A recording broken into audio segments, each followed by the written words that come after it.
राजगृह नगरी में एक दिन प्रभात की सुनहरी किरणों ने आकाश को रंग दिया था। गौतम बुद्ध अपने शिष्यों के साथ नगर के निकट स्थित एक विशाल वट वृक्ष के नीचे ध्यानमग्न थे। उनके शांत मुख पर ज्ञान की दिव्य आभा थी। नगरवासियों को झांत हुआ कि बुद्ध आज उपदेश देने वाले हैं, तो वे बड़ी संख्या में वहां एकत्र होने लगे। इसी बीच राजगृह का एक समृद्ध व्यापारी, जिसका नाम विशाख था, दौड़ता हुआ बुद्ध के चरणों में गिर पड़ा। उसके वस्त्र मैले थे, चेहरे पर चिंता की रेखाएं थीं और उसकी आंखों में गहरी निराशा झलक रही थी। भगवान, मैं विनाश के कगार पर हूं। सब कुछ होते हुए भी मेरा जीवन दुख से भरा हुआ है। मेरे पास धन था, प्रतिष्ठा थी, परिवार था, पर आज मैं सब कुछ खो चुका हूं। कृपया मुझे बताइए, मेरी यह दुर्गति क्यों हुई? विशाख की आवाज करुणा से भीगी हुई थी। बुद्ध ने उसे स्नेहपूर्वक देखा और बोले, विशाख, तुम्हारी बर्बादी के पीछे केवल दुर्भाग्य ही नहीं, बल्कि तुम्हारे अपने कर्म भी कारण है। मनुष्य स्वयं अपने विनाश का कारण बनता है। क्या तुम समझ सकोगे कि बर्बादी के 7 प्रमुख कारण क्या हैं? विशाख ने सिर हिलाया और ध्यान से सुनने लगा। बुद्ध ने उसे एक कहानी सुनाई। प्राचीन काल में अवंती राज्य में एक प्रतापी राजा सुहासिन का शासन था। यह राज्य धन, ऐश्वर्य और विद्वानों से समृद्ध था, परंतु सुहासिन स्वयं अहंकार, लोभ और विषय वासना में लिप्त था। वह शक्तिशाली था, परंतु उसमें दया और विवेक की कमी थी। उसकी सभा में विद्वान और संत नहीं, बल्कि चाटुकार और स्वार्थी दरबारी भरे हुए थे। राजा के पास असीम संपत्ति थी, फिर भी उसे और अधिक पाने की लालसा थी। उसने अपने पड़ोसी राज्यों पर आक्रमण करना शुरू कर दिया। धीरे धीरे उसका लालच इतना बढ़ा कि वह अपने ही राज्य के नागरिकों से अत्यधिक कर वसूलने लगा। लोगों की पीड़ा और दयनीय स्थिति की उसे कोई चिंता नहीं थी। एक दिन एक वृद्ध आर्ष राजमहल में आए। उन्होंने राजा को सचेत किया, राजन, जो व्यक्ति लोभ, अहंकार और असंयम में डूबा रहता है, वह स्वयं ही अपने विनाश का मार्ग प्रशस्त करता है। जीवन की वास्तविकता को समझो, अन्यथा तुम्हारा अंत निश्चित है। राजा ने आर्ष की बातों को हंसी में उड़ा दिया। समय बीतता गया। राजा विलासिता में इतना लिप्त हो गया कि उसने अपने राज्य की रक्षा करना भी छोड़ दिया। सैनिकों का वेतन बंद कर दिया गया, प्रजा भूख से मरने लगी और विद्रोह की आग धधक उठी। इसी दौरान पड़ोसी राज्य के राजा ने अवसर देखकर आक्रमण कर दिया। सुहासिन, जो स्वयं ही आत्ममुग्धता में जी रहा था, उसकी सेना बिखर गई और वह अपनी जान बचाने के लिए महल से भाग निकला। वह जंगलों में भटकता रहा, जहां उसके अपने ही विश्वास पात्रों ने उसे धोखा दिया और अंततः वह अकेला, निर्धन और भूखा मर गया। विशाख बुद्ध के शब्दों में खो गया। भगवान, तो क्या मैं भी राजा सुहासिन की तरह ही अपने कर्मों के कारण बर्बाद हुआ हूं? बुद्ध ने उत्तर दिया, विशाख, जो मनुष्य लोभ, क्रोध, आलस्य, असंयम, अहंकार, अन्याय और अज्ञान में डूबा रहता है, वह नष्ट हो जाता है। राजा सुहासिन की कहानी तुम्हारे जीवन का प्रतिबिंब है। विशाख को अपनी गलतियों का एहसास हुआ। उसने बुद्ध के चरणों में सिर झुका लिया। मुझे मार्ग दिखाइए प्रभु, मैं अपने पापों से मुक्त होना चाहता हूं। बुद्ध ने मुस्कुराते हुए कहा, सच्चे पश्चाताप से जीवन का नवनिर्माण संभव है। लोभ छोड़कर दान करो, अहंकार त्याग कर विनम्र बनो, असंयम को संयम में बदलो और अज्ञान से ज्ञान की ओर बढ़ो। यही मुक्ति का मार्ग है। विशाख ने उसी क्षण से अपने जीवन को बदलने का संकल्प लिया। उसने अपनी संपत्ति का एक बड़ा भाग दान कर दिया, अपने अहंकार को त्याग दिया और बुद्ध के मार्गदर्शन में एक नया जीवन प्रारंभ किया। समय के साथ विशाख ने अपने जीवन को संयम, प्रेम और सेवा से भर दिया और एक सम्मानित एवं शांत जीवन जीने लगा। इस प्रकार गौतम बुद्ध ने न केवल विशाख को उसके पतन के कारणों से अवगत कराया, बल्कि उसे उन्नति का मार्ग भी दिखाया। यही जीवन का सत्य है। मनुष्य अपने कर्मों से ही गिरता है और उन्हीं से उठता भी है। नमस्कार दोस्तों, आपका स्वागत है हमारे चैनल मोटिवेशनल बुद्धा में। एक बार गौतम बुद्ध एक शहर में प्रवास कर रहे थे। उनके साथ कुछ शिष्य भी थे। एक दिन उनके शिष्य शहर में घूमने के लिए निकले। वे शहर में घूम ही रहे थे कि तभी शहर के कुछ लोगों ने उन्हें अपशब्द कहे। उनके बुरे शब्दों को सुनकर शिष्यों को बहुत बुरा लगा और वे वापस लौट गए। बुद्ध ने देखा कि शहर से लौट कर आए उनके सभी शिष्य बहुत क्रोध में दिखाई दे रहे हैं। उन्होंने शिष्यों से पूछा, क्या बात है, आप इतने तनाव में क्यों हैं? तभी एक शिष्य क्रोध में बोला, हमें यहां से तुरंत चलना चाहिए। जब हम बाहर शहर में घूमने गए थे तो यहां के लोगों ने बिना वजह हमें बहुत बुरा भला कहा। जिस जगह हमारा सम्मान नहीं हो वहां हमें नहीं रहना चाहिए। बुद्ध ने कहा, क्या किसी और जगह तुम अच्छे व्यवहार की अपेक्षा रखते हो? दूसरे शिष्य ने कहा, इस शहर से तो अच्छे लोग ही होंगे। तब गौतम बुद्ध बोले, किसी जगह को सिर्फ इसलिए छोड़ देना ठीक नहीं कि वहां के लोग बुरा व्यवहार करते हैं। हमें तो कुछ ऐसा करना चाहिए कि जिस स्थान पर भी जाएं, उस स्थान को तब तक नहीं छोड़ें जब तक अपनी अच्छाइयों से वहां के लोगों को सुधार न दें। हम जिस भी स्थान पर जाएं, वहां के लोगों का कुछ न कुछ भला करके ही वापस लौटें। बुद्ध ने कहा, जिस प्रकार युद्ध में बढ़ता हुआ हाथी चारों तरफ के तीर सहते हुए भी आगे बढ़ता जाता है, ठीक उसी तरह उत्तम व्यक्ति भी दूसरों के अपशब्दों को सहते हुए अच्छे कार्य करता रहता है। खुद को वश में करने वाले प्राणी से उत्तम कोई और नहीं हो सकता। बुद्ध की बात शिष्यों को अच्छी तरह से समझ में आ गई और उन्होंने वहां से जाने का इरादा त्याग दिया। गौतम बुद्ध एक बार एक गांव के पास से गुजर रहे होते हैं। तभी अचानक गौतम बुद्ध को प्यास लगी तो उन्होंने अपने एक शिष्य से कहा कि हम इस पे डीडीएच के नीचे रुकते हैं, तुम जाकर गांव का जो तालाब है वहां से पानी भरकर इस घट डीडीएच में लेकर आ जाओ। तो शिष्य जो था गुरुदेव की बात मानते हुए तालाब के पास पानी लाने जाते हैं और जब वह तालाब के पास पहुंचता है तो देखता है कि कुछ किसान जो है अपने जानवरों को साफ कर रहे हैं और कुछ महिलाएं अपने कपड़े धो रही होती हैं। तभी वह समझ जाता है कि तालाब का पानी गंदा है और शिष्य को समझ में नहीं आया कि इतना गंदा पानी गुरुदेव के लिए लेकर कैसे जाऊं। थोड़ी देर उसने इंतजार किया और वापस वह गौतम बुद्ध के पास चला गया और उसने गौतम बुद्ध से कहा कि माफी चाहूंगा, गुरुदेव मैं पानी लाना चाहता था लेकिन पानी इतना गंदा है कि मैं पानी भरकर ला नहीं पाया। गौतम बुद्ध ने उस शिष्य से कहा कि हम सब यही आराम कर लेते हैं, थोड़ी देर तुम भी आराम कर लो। और आधे घंटे के बाद गौतम बुद्ध ने फिर उस शिष्य से कहा कि तुम जाओ और तालाब से इस गड्ढे में पानी भर कर ले आओ। जब वो शिष्य तालाब के पास पहुंचता है और देखता है कि तालाब की जो मिट्टी थी वह नीचे बैठ चुकी है और पानी साफ हो चुका है।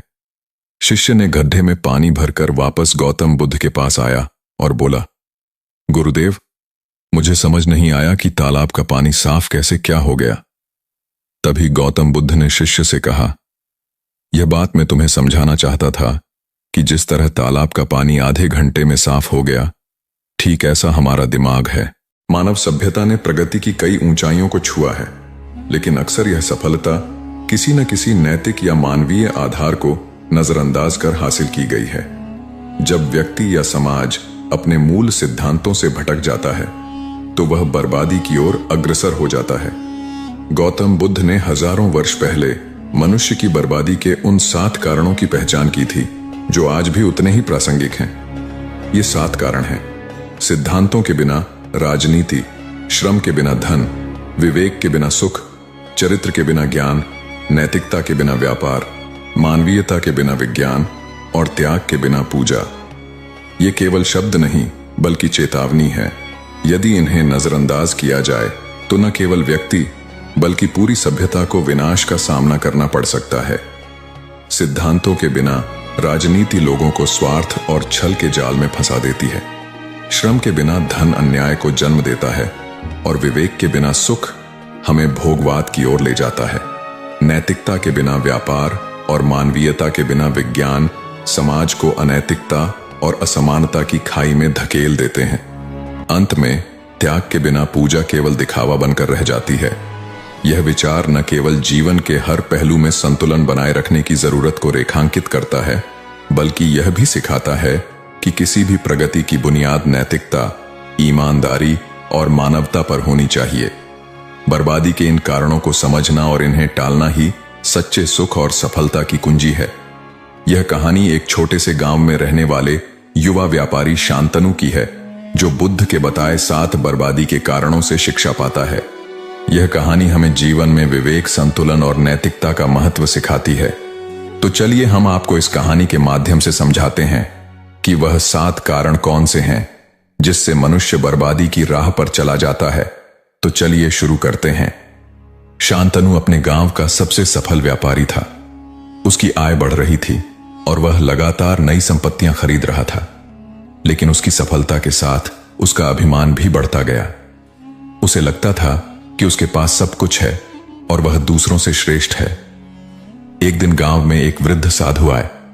उन्होंने गांव वालों को संबोधित करते हुए कहा, मनुष्य की बर्बादी के 7 कारण हैं।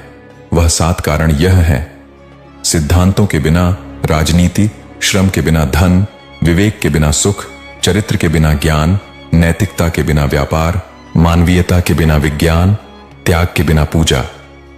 शांतनु ने इन बातों को अनसुना कर दिया। उसने सोचा, ये सब मेरे जैसे सफल आदमी के लिए नहीं है। लेकिन वृद्ध साधु की बातों का महत्व उसे जल्द ही समझ में आने वाला था। शांतनु का व्यापार दिन ब दिन बढ़ रहा था, लेकिन उसने अपने श्रमिकों का शोषण शुरू कर दिया। वह उन्हें कम वेतन देता और अधिक काम करवाता। श्रमिकों के प्रति उसकी सहानुभूति खत्म हो गई थी। एक दिन उसके एक पुराने कर्मचारी रमेश ने कहा, मालिक, हमें मेहनत का पूरा फल चाहिए। आप जितना कमा रहे हैं उसमें से हमारा भी हिस्सा होना चाहिए। शांतनु ने गुस्से में रमेश को काम से निकाल दिया। लेकिन जैसे जैसे रमेश के जाने के बाद अन्य श्रमिक भी विरोध करने लगे, शांतनु का व्यापार लड़खड़ाने लगा। शांतनु ने जल्दी मुनाफा कमाने के लिए घटिया सामग्री से सामान बनाना शुरू कर दिया। ग्राहक यह बात समझ गए और धीरे धीरे उससे सामान खरीदना बंद कर दिया। एक दिन गांव के एक बुजुर्ग ग्राहक ने कहा, शांतनु, व्यापार केवल लाभ कमाने का साधन नहीं है, यह विश्वास का आधार है। नैतिकता के बिना व्यापार तुम्हारी बर्बादी का कारण बनेगा। शांतनु ने उस बुजुर्ग की बात पर हंसते हुए कहा, मुझे व्यापार करना तुमसे बेहतर आता है। लेकिन कुछ ही महीनों में उसका व्यापार ठप हो गया। अपनी असफलता से परेशान होकर शांतनु ने शराब और जुए में खुद को डुबो दिया। वह हर दिन शराब पीता और अपना दुख भूलने की कोशिश करता, लेकिन यह सुख क्षणिक था। उसका विवेक उसे बार बार कचोटता था कि वह अपनी जिम्मेदारियों से भाग रहा है। एक दिन जब वह एक तंग सड़क पर शराब के नशे में लड़खड़ा रहा था, तो एक बच्चे ने कहा, अंकल, मेरी माँ कहती है कि सच्चा सुख विवेक से आता है। अगर आप अच्छे काम करेंगे तो आपको खुशी मिलेगी। शांतनु को यह सुनकर गुस्सा आया, लेकिन बच्चा सच कह रहा था। शांतनु के ज्ञान का आधार केवल धन कमाना था। उसने अपनी शिक्षा का उपयोग केवल स्वार्थ और लाभ के लिए किया। उसने अपने दोस्तों और परिवार से भी झूठ बोलना शुरू कर दिया।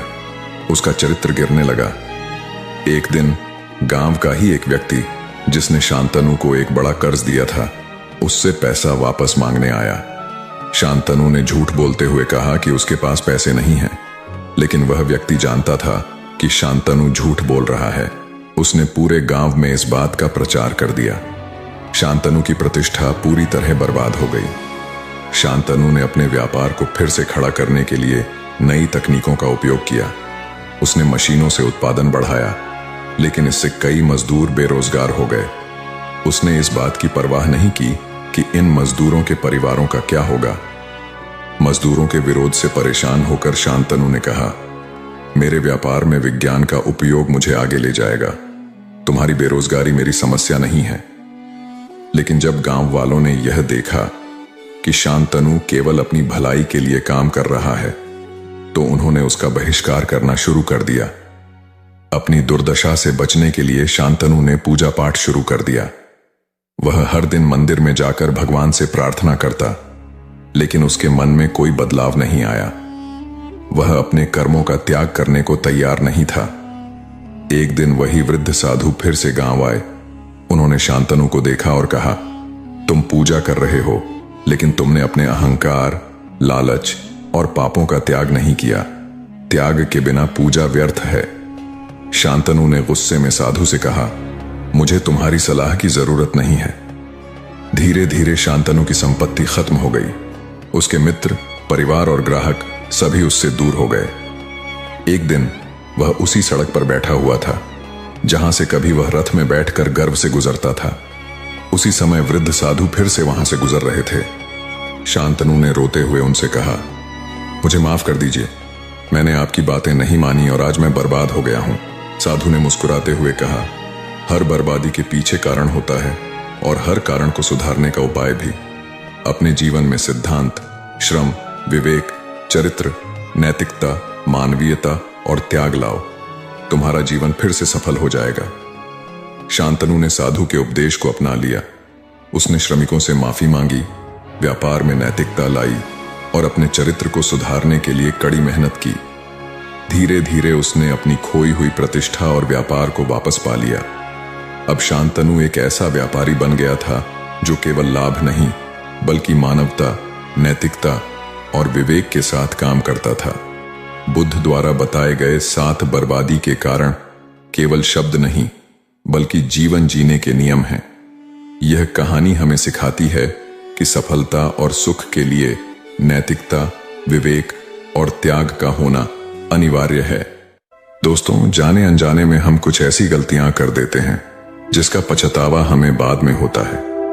हमें जब अपनी गलती का एहसास होता है तब बहुत देर हो जाती है, तब तक हम बर्बाद हो चुके होते हैं। तो आखिर वो जीवन में कौन कौन सी गलतियां हैं जिसके बारे में हमें पता नहीं है, जो हमें बर्बाद कर रही है? आइए आज इस कहानी में यही बात करते हैं कि इंसान की कौन कौन सी गलतियां हैं जो उन्हें बर्बाद कर देती है। अपनी बर्बादी के कारण अगर हम पता कर लें तो हमारा जीवन सुखमय बन सकता है। बहुत समय पहले की बात है, एक नगर में एक धनी सेठ रहा करता था। उस सेठ के पास सभी तरह की सुख सुविधाएं थीं, लेकिन उसकी कोई संतान नहीं थी। संतान के दुख में वह हमेशा चिंतित रहता था। फिर एक दिन उसे पता चलता है कि उसकी पत्नी गर्भवती है। वह बहुत प्रसन्न हो जाता है। फिर उसने अपनी पत्नी का खूब ख्याल रखा। ऐसे में एक दिन उसके घर पर एक पुत्र का जन्म होता है। सेठ पुत्र के जन्म पर बहुत ही प्रसन्न था। उसने पूरे नगर में मिठाई बंटवाई और उसकी खुशी का कोई ठिकाना न था। देखते ही देखते उसका पुत्र बड़ा हो गया और सेठ ने अपने पुत्र को गुरुकुल भेजने का निर्णय किया ताकि वो पढ़ लिख कर एक विद्वान बन सके। अभी उसके पुत्र की उम्र ज्यादा नहीं हुई थी, लेकिन उसने छोटी ही उम्र में अपने पुत्र को गुरुकुल भेज दिया। गुरुकुल में वो बालक अच्छे से शिक्षा ग्रहण करता, अपने गुरु की सभी आज्ञाओं का पालन करता। ऐसे में वह बालक वहां का सबसे होनहार विद्यार्थी बन गया। गुरुकुल में उस बालक ने सारे वेद, पुराण और शास्त्रों का अध्ययन किया और बहुत बड़ा विद्वान बन गया। गुरु भी उस बालक से बहुत ही प्रसन्न थे कि उसने छोटी सी ही उम्र में सारा ज्ञान अर्जित कर लिया। लेकिन वो कहते हैं, न समय कब बदल जाए किसी को पता नहीं रहता है। ऐसे ही एक दिन किसी प्राकृतिक आपदा की वजह से उसके माता पिता की मृत्यु हो गई और जब उसके माता पिता की मृत्यु हुई तब तक उस बालक की शिक्षा पूर्ण नहीं हुई थी। और जब उस बालक ने इस खबर को सुना कि उसके माता पिता इस दुनिया में नहीं रहे और उनका सब कुछ बर्बाद हो चुका है, तो उस बालक का इस सांसारिक मोह माया से मन उठ गया। उसके बाद उस बालक ने निश्चय किया कि वो गुरुकुल से शिक्षा पूर्ण करने के बाद अपना संपूर्ण जीवन लोगों की भलाई में व्यतीत कर देगा। और जब उस बालक की शिक्षा पूर्ण हो गई, उसके बाद वो बालक सन्यासी बन गया और वह सांसारिक वस्तुओं से दूर हिमालय की जंगल में चला गया। वन में जाकर उसने लंबे समय तक तपस्या की। तपस्या पूर्ण करने के बाद उस सन्यासी ने लोगों को शिक्षा देना प्रारंभ कर दिया। समय के साथ साथ उस सन्यासी की चर्चा चारों तरफ होने लगी और दूर दूर से लोग उसके पास शिक्षा ग्रहण करने आने लगे और बहुत से लोग उसके पास अपनी समस्याओं का समाधान खोजने के लिए भी आने लगे। सन्यासी सभी लोगों की समस्याएं बड़ी आसानी से सुलझा देता, जिस वजह से वो पूरे राज्य में मशहूर हो गया था। लेकिन जिस नगर में वो रहता था, उस नगर का राजा एक क्रूर व्यक्ति था। जब राजा को उस सन्यासी के बारे में पता चला तो उस राजा ने उससे मिलने का निश्चय किया। अगली सुबह राजा अपने महल से निकलकर उस सन्यासी से मिलने के लिए निकल गया और फिर सन्यासी के कुटिया के बाहर पहुंच गया। वहां पहुंचकर जब राजा ने उस सन्यासी को देखा, तब राजा उस सन्यासी को देखता ही रह गया। उसके चेहरे पर एक अलग ही तेज था। जब वो उस सन्यासी के पास पहुंचा, तब राजा को अपार शांति का अनुभव हुआ। उस राजा ने सन्यासी को प्रणाम किया और उनके पास ही बैठ गया और उनसे वार्तालाप करने लगा। वो राजा पहली ही मुलाकात में उस सन्यासी के व्यक्तित्व से इतना प्रभावित हुआ कि उसने उसी समय से अच्छाई की राह पर चलने की ठान ली और मन ही मन सोचने लगा कि इतनी छोटी सी मुलाकात में यह सन्यासी मुझे इतना बदल सकता है, तो अगर यह हमेशा मेरे साथ ही रहने लगे तो मेरी तो जिंदगी ही बदल जाएगी। और यही सोचकर राजा सन्यासी से महल चलने का आग्रह करने लगा। राजा का आग्रह सुनकर सन्यासी मना नहीं कर पाया और वह राजमहल चलने को तैयार हो गए। फिर राजा सन्यासी को लेकर राजमहल की ओर चल दिया। राजमहल पहुंचने पर राजा ने सन्यासी का खूब आदर सत्कार किया और उसके बाद राजा ने सन्यासी को एक सही कमरे में भोजन करवाया। भोजन के बाद सन्यासी ने राजा को धन्यवाद कहा और राजा से जाने की अनुमति मांगी। यह सुनकर राजा ने कहा कि आप हमारे बगीचे में जब तक चाहे रह सकते हैं। आपको यहां पर किसी भी प्रकार की असुविधा नहीं होगी और आप यहां रहेंगे तो हमारे प्रजा को भी अच्छा लगेगा और हमें भी अच्छा लगेगा। यह सुनकर सन्यासी ने राजा का प्रस्ताव स्वीकार कर लिया। उसके बाद राजा ने सेवकों से कहा कि सन्यासी महाराज के लिए बगीचे में रहने का, खाने का, वस्त्र इत्यादि का प्रबंध किया जाए। राजा की आज्ञा के अनुसार सेवकों ने एक सुंदर कुटिया का निर्माण कर दिया। उसके बाद वह सन्यासी उसी कुटिया में रहने लगे। सन्यासी को उस कुटिया में रहते रहते कई साल बीत गए और इस दौरान राजा ने उनकी खूब सेवा की। एक बार एक आवश्यक काम की वजह से राजा और रानी को किसी दूसरे राज्य में जाना पड़ा, इसलिए उन्होंने एक सेवादार को सन्यासी की सेवा में नियुक्त कर दिया। पर वो सेवादार राजा के जाने के बाद बीमार पड़ गया और अपने घर चला गया और कभी लौटकर वापस नहीं आया। ऐसे में राजा जब वापस आया तो सन्यासी क्रोध के मारे उस राजा को बहुत कुछ सुनाया और राजा से कहा कि हे राजन, जो जिम्मेदारी तुम पूरा नहीं कर सकते तो उसे उठाते ही क्यों हो। तब राजा ने सन्यासी से क्षमा मांगते हुए कहा, हे गुरुदेव, यदि मुझसे कोई भूल हो गई हो तो उसके लिए मैं आपसे क्षमा मांगता हूं। मुझे क्षमा कर दीजिए और आप अपना क्रोध शांत कीजिए और कृपा करके बताइए कि आपको क्या कष्ट हुआ है। यह सुनकर उस सन्यासी ने कहा कि तुम्हारे जाने के बाद मुझे यहां पर किसी ने भोजन नहीं दिया और मैं बहुत दिनों तक भूखा ही रहा। मुझे यहां पर आकर किसी ने पूछा तक नहीं कि मैं किस हाल में हूं। यह सुनकर राजा ने सन्यासी से फिर से क्षमा मांगे और कहा, हे गुरुदेव, आज के बाद ऐसी कोई गलती नहीं होगी। और इसके बाद मामला शांत हो गया।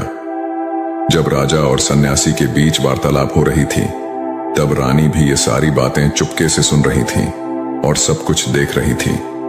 उसके बाद राजा ने उस सन्यासी को कोई भी शिकायत का मौका नहीं दिया और उसकी खूब सेवा की।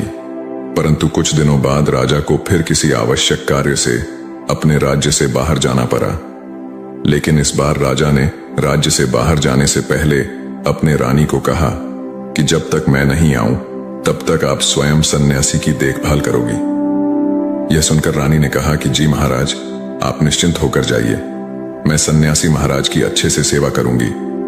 उसके बाद रानी हर रोज भोजन बनाकर सन्यासी को भेज देती थी। लेकिन एक दिन रानी नहाने के लिए चली गई और सन्यासी को भोजन देना भूल गई। सन्यासी ने काफी देर तक भोजन का इंतजार किया, लेकिन जब भोजन नहीं आया तो सन्यासी सोच में पड़ गया कि आज खाना क्यों नहीं आया। उसके बाद सन्यासी ने सोचा कि वो खुद महल में जाकर देखेगा कि आखिर अब तक खाना क्यों नहीं आया, और फिर वह महल पहुंच गया। जब वो महल के अंदर दाखिल हुआ, वहां उसकी नजर रानी पर पड़ी। रानी के लंबे लंबे घने काले बाल जो कि उसके कमर पर लहरा रही थी, उसकी कजरारी आंखें जो देखने मात्र से किसी को भी घायल कर दे, उसकी हिरनी जैसी चाल। रानी के इतने सुंदर रूप को देखकर सन्यासी चकित हो गया और रानी की सुंदरता सन्यासी के मन में घर कर गई और वह वहां से बिना कुछ कहे ही अपनी कुटिया में लौट आया। सन्यासी रानी के रूप की सुंदरता को भुला ना सका और वह खाना पीना छोड़कर अपनी कुटिया में पड़ा रहा। सन्यासी अपने विचारों के चलते कई दिनों तक कुछ नहीं खाया, जिस वजह से वो बहुत कमजोर हो गया। फिर कुछ समय बाद राजा वापस लौटे और जब उन्हें सन्यासी की हालत का पता चला तो वह सीधे सन्यासी से मिलने उनके कुटिया के पास पहुंच गए और बोले कि हे गुरुदेव, क्या बात है, आपको क्या हो गया है? और आप इतने कमजोर कैसे हो गए? आखिर आपको किस बात की चिंता है? किस गहरी सोच में डूबे हुए हो? क्या मुझसे कोई भूल हो गई है? तब सन्यासी ने कहा कि नहीं राजन, आपसे कोई भूल नहीं हुई है।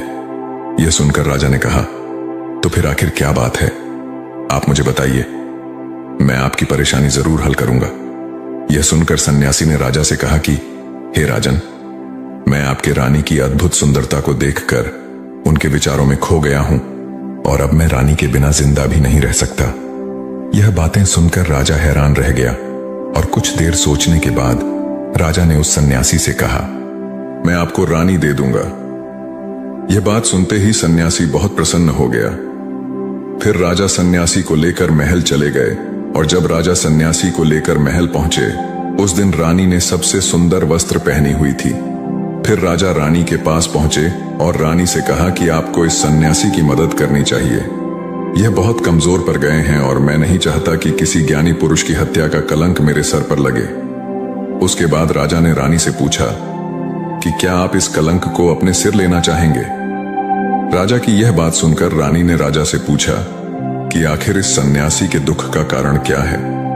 तब राजा ने रानी से कहा कि सन्यासी आपके अद्भुत सुंदरता के दीवाने हो गए हैं। राजा की यह बात सुनकर रानी ने कहा, राजन आप चिंता न करें, अब आप सब कुछ मेरे ऊपर छोड़ दीजिए। मुझे पता है कि मुझे अब क्या करना है। उससे आपके ऊपर न तो सन्यासी के हत्या का पाप लगेगा और न ही उससे मेरी पवित्रता का नाश होगा। रानी की यह बात सुनकर राजा ने रानी को सन्यासी को सौंप दिया। उसके बाद सन्यासी रानी को लेकर कुटिया में पहुंचे। कुटिया के अंदर दाखिल होकर रानी ने सन्यासी से कहा कि हमें रहने के लिए घर चाहिए, हम इस झोपड़ी में नहीं रह सकते। यह सुनकर सन्यासी राजा के पास गया और राजा से जाकर बोला कि हे राजन, हमें रहने के लिए एक घर चाहिए।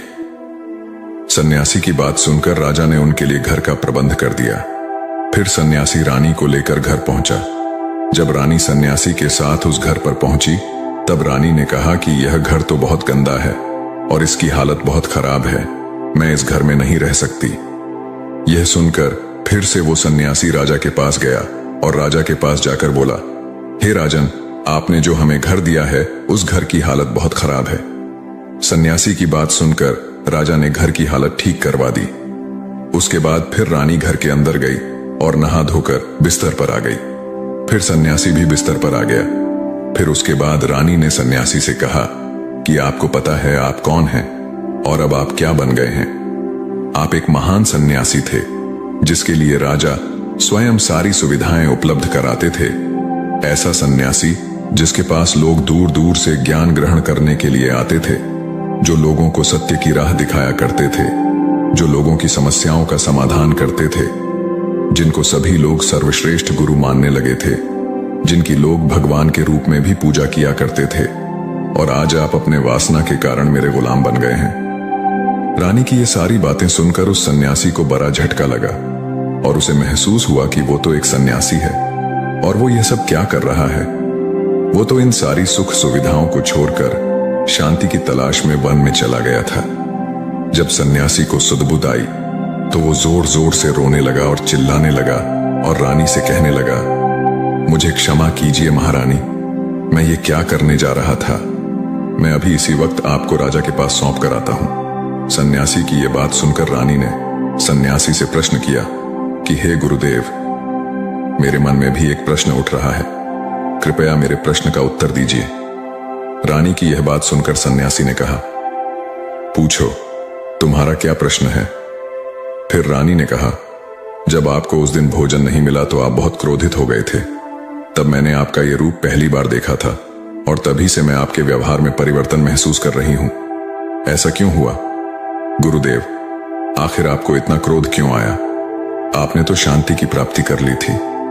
रानी की बातें सुनकर सन्यासी ने कहा कि जब मैं वन में था तो मुझे समय पर भोजन नहीं मिलता था, लेकिन जब मैं महल में आया तो महल में आने के बाद मुझे सारी सुख सुविधाएं प्राप्त हुई और फिर मैं इन सभी सुख सुविधाओं के आदी हो गया और मुझे इसके प्रति लगाव उत्पन्न हो गया और फिर मुझे इसको पाने का लालच उत्पन्न हो गया और जब मुझे यह नहीं मिला तो मेरे अंदर क्रोध उत्पन्न हो गया। फिर सन्यासी ने कहा, महारानी, अगर इच्छा पूरी न हो तो क्रोध उत्पन्न होता है, और अगर इच्छा पूरी हो जाए तो लालच बढ़ जाता है। सन्यासी ने आगे कहा, यह इच्छा की पूर्ति ही मुझे वासना के द्वार पर ले आई है और मैं आपके प्रति आकर्षित हो गया। इसके बाद वो सन्यासी रानी को लेकर राजा के पास पहुंचा और बोला, हे राजन, मुझे क्षमा कर दीजिए, मुझे अपनी गलती का एहसास हो गया है। ये लो आपकी रानी, मुझे यह सब नहीं चाहिए। मैं अपनी इच्छा में वशीभूत होकर यह गलत कार्य करने जा रहा था और अपने जीवन को बर्बाद कर रहा था, लेकिन अब मुझे सब कुछ समझ आ गया है। उसके बाद उस सन्यासी ने कहा कि हे राजन, मनुष्य की बर्बादी का कारण उसकी 4 आदतें बनती है और दुनिया के हर एक व्यक्ति के अंदर ये 4 अवगुण होते हैं, लेकिन जो व्यक्ति इन पर नियंत्रण पा लेता है वह दुख और परेशानियों से बच जाता है, और वहीं जो व्यक्ति इन 4 दोषों पर नियंत्रण नहीं कर पाता है वो बर्बाद होने के कगार पर पहुंच जाता है। यह सुनकर राजा ने कहा, हे गुरुदेव, आप मुझे वह 4 आदतें बताइए जिससे मनुष्य की बर्बादी हो जाती है।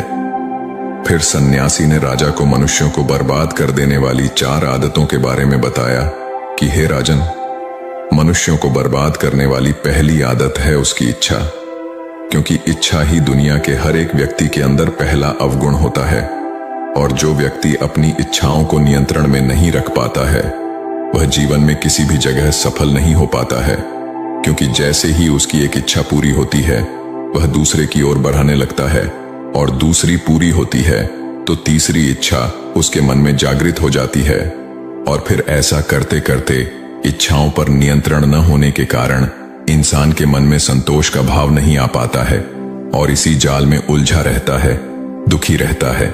इसीलिए राजन, जब हम अपनी इच्छाओं पर नियंत्रण पा लेते हैं तो हम हमारे मन पर भी नियंत्रण कर लेते हैं, और जब हमारा मन हमारे वश में होता है तो हमें सुख ही सुख की प्राप्ति होती है। फिर जो हम चाहते हैं वही हमारे साथ होता है। फिर सन्यासी कहता है कि हे राजन, मनुष्य को बर्बाद करने वाली दूसरी आदत है वासना। वासना का जन्म हमारे मन में उठने वाली इच्छाओं से होता है। जिस प्रकार इच्छाओं का कोई अंत नहीं होता, उसी तरह मनुष्य वासना के जाल में फंसता ही चला जाता है। वासना में वशीभूत होकर इंसान को कुछ भी नहीं नजर आता है। आज तक जितनी भी लड़ाइयां हुई हैं, उसका सबसे बड़ा कारण स्त्री को पाने की इच्छा के कारण ही हुई है। स्त्री के प्रेम में वशीभूत होकर आज से पहले कई राजा महाराजाओं ने युद्ध किया है। रावण एक बड़ा बुद्धिमान व्यक्ति था, लेकिन वह माता सीता की सुंदरता से वशीभूत होकर अपने आप को बर्बाद कर लिया। उसकी मृत्यु का कारण एक स्त्री ही बनी थी।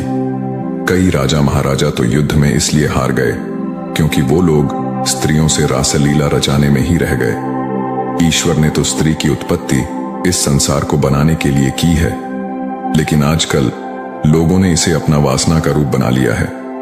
स्त्री को अपने मनोरंजन का सामान सोचने लगे हैं, और जब उन्हें अपना ये मनोरंजन नहीं मिलता तो वो पागल हो जाते हैं और न जाने क्या क्या कर बैठते हैं। इसलिए हे राजन, जितना हो सके उतना वासना से दूर रहना चाहिए।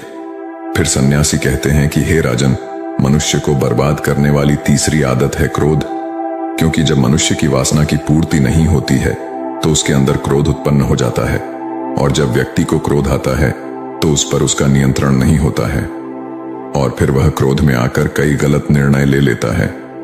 क्रोध में व्यक्ति दूसरों को भला बुरा कह देता है, गालियां भी निकाल देता है, और जब उनका क्रोध शांत होता है तो उन्हें अपनी गलतियों का एहसास होता है, लेकिन तब तक तो सब कुछ बर्बाद हो चुका होता है। क्रोध के कारण मनुष्य के कई बने बनाए काम बिगड़ जाते हैं। जब मनुष्य के अंदर क्रोध उत्पन्न होता है तो वह अंदर से बहुत कमजोर हो जाता है, और एक कमजोर मनुष्य जीवन में कुछ नहीं कर सकता है, उसे कभी भी सफलता नहीं मिलती है। फिर सन्यासी कहता है, हे राजन, मनुष्य को बर्बाद करने वाली चौथी आदत है लालच। हे राजन, लालच का फल सदैव ही बुरा होता है। लालच में पड़कर हम बहुत लोगों का बुरा कर देते हैं। हर मनुष्य के जीवन में ऐसे अवसर अवश्य आते हैं जब वो लालच कर बैठता है, और अधिक पाने की लालसा में वो कुछ ऐसा कर जाता है जिससे जो उसके पास था वो भी वह खो देता है, क्योंकि जैसे ही व्यक्ति की एक इच्छा पूरी होती है उसका लालच भी बढ़ जाता है और उसके मन में और कई सारे आकांक्षाएं जन्म लेने लगती हैं। जो व्यक्ति अपने जीवन में लालच करता है वो कामयाबी से भी धीरे धीरे दूर हो जाता है। अगर हम समय रहते ही अपने लालच को त्याग दें और उसके फेरे में न पड़े तो हम एक सफल व्यक्ति अवश्य बन सकते हैं। फिर अंत में सन्यासी कहता है कि हे राजन, अगर मनुष्य इन 4 आदतों को छोड़ देता है तो उसे जीवन में सफल होने से कोई नहीं रोक सकता है। मैं तो एक सन्यासी होकर इन आदतों में पड़ गया और खुद को बर्बाद करने लगा। तो सोचिए एक साधारण मनुष्य के साथ क्या हो सकता है। इसलिए हे राजन, इन 4 आदतों से मनुष्य को हमेशा दूर रहना चाहिए। एक बार की बात है, एक लड़का अत्यंत जिज्ञासु था। जहां भी उसे कोई नई चीज सीखने को मिलती वह उसे सीखने के लिए तत्पर हो जाता। उसने एक तीर बनाने वाले से तीर बनाना सीखा, नाव बनाने वाले से नाव बनाना सीखा, मकान बनाने वाले से मकान बनाना सीखा, बांसुरी वाले से बांसुरी बनाना सीखा। इस प्रकार वह अनेक कलाओं में प्रवीण हो गया, लेकिन उसमें थोड़ा अहंकार आ गया। वह अपने परिजनों व मित्रों से कहता, इस पूरी दुनिया में मुझ जैसा प्रतिभा का धनी कोई नहीं होगा। एक शहर में गौतम बुद्ध का आगमन हुआ। उन्होंने जब उस लड़के की कला और अहंकार दोनों के विषय में सुना तो मन में सोचा कि इस लड़के को एक ऐसी कला सिखानी चाहिए जो अब तक की सीखी कलाओं से बड़ी हो। वे भिक्षा का पात्र लेकर उसके पास गए। लड़के ने पूछा, आप कौन हैं? बुद्ध बोले, मैं अपने शरीर को नियंत्रण में रखने वाला एक आदमी हूं। लड़के ने उन्हें अपनी बात स्पष्ट करने के लिए कहा।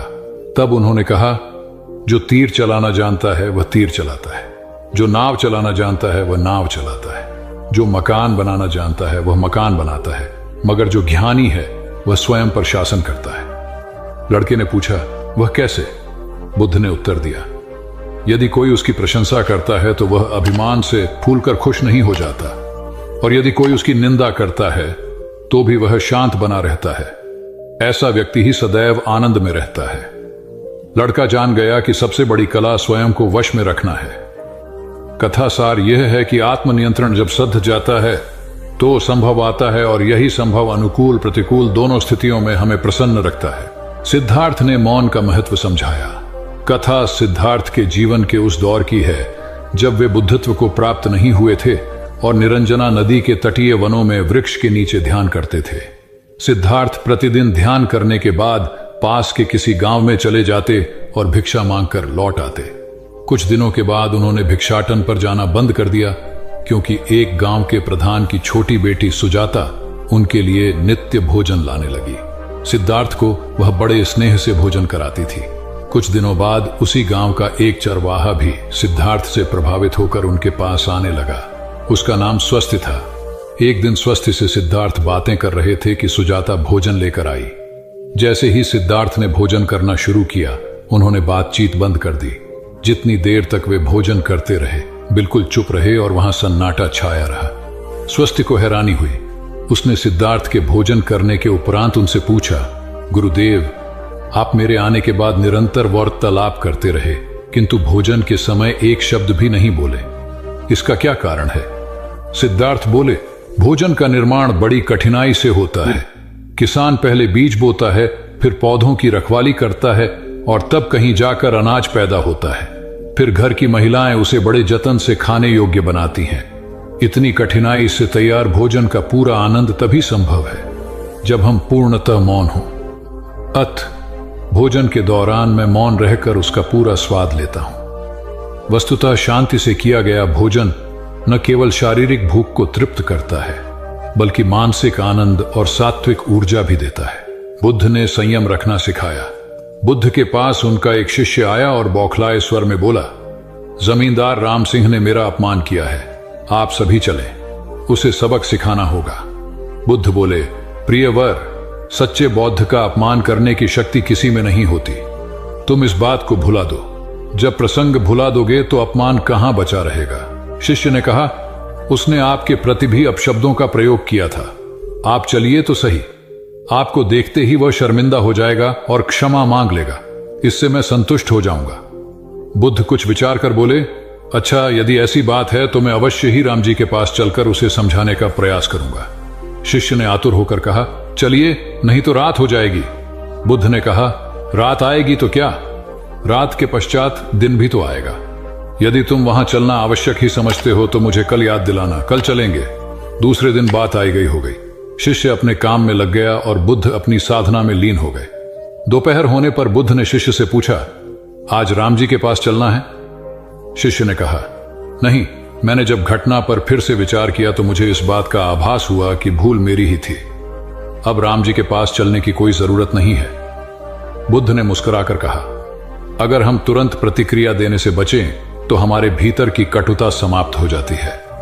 शिष्य बुद्ध का आशय समझ उनके प्रति नतमस्तक हो गया। ध्यान और सावधानी का रहस्य। महात्मा गौतम बुद्ध के श्रावस्ती में प्रवचन चल रहे थे। प्रवचन में नित्य ही बड़ी संख्या में लोग आते और विविध महत्वपूर्ण व गंभीर विषयों पर बुद्ध से ध्यान ग्रहण करते। बुद्ध का शिष्य वर्ग भी काफी विशाल था, जो प्रवचन स्थल की व्यवस्था संभालता और बुद्ध की सेवा में सदैव तत्पर रहता। एक बार रात के समय महात्मा बुद्ध प्रवचन दे रहे थे। सदैव की भांति काफी लोग उनके प्रवचन सुन रहे थे। एक व्यक्ति जो बुद्ध के ठीक सामने बैठा था, बार बार नींद के झोंके ले रहा था। बुद्ध थोड़ी देर तक तो प्रवचन देते रहे, फिर उससे बोले, वत्स, सो रहे हो? उस व्यक्ति ने हड़बड़ाकर कहा, नहीं महात्मा। बुद्ध ने पुनः प्रवचन प्रारंभ किए। वह व्यक्ति फिर ऊँघने लगा। महात्मा ने फिर वही प्रश्न दोहराया और उसने फिर अचकचा नहीं महात्मा कहा। ऐसा लगभग 8-10 बार हो गया। कुछ देर बाद बुद्ध ने उससे पूछा, वत्स, जीवित हो?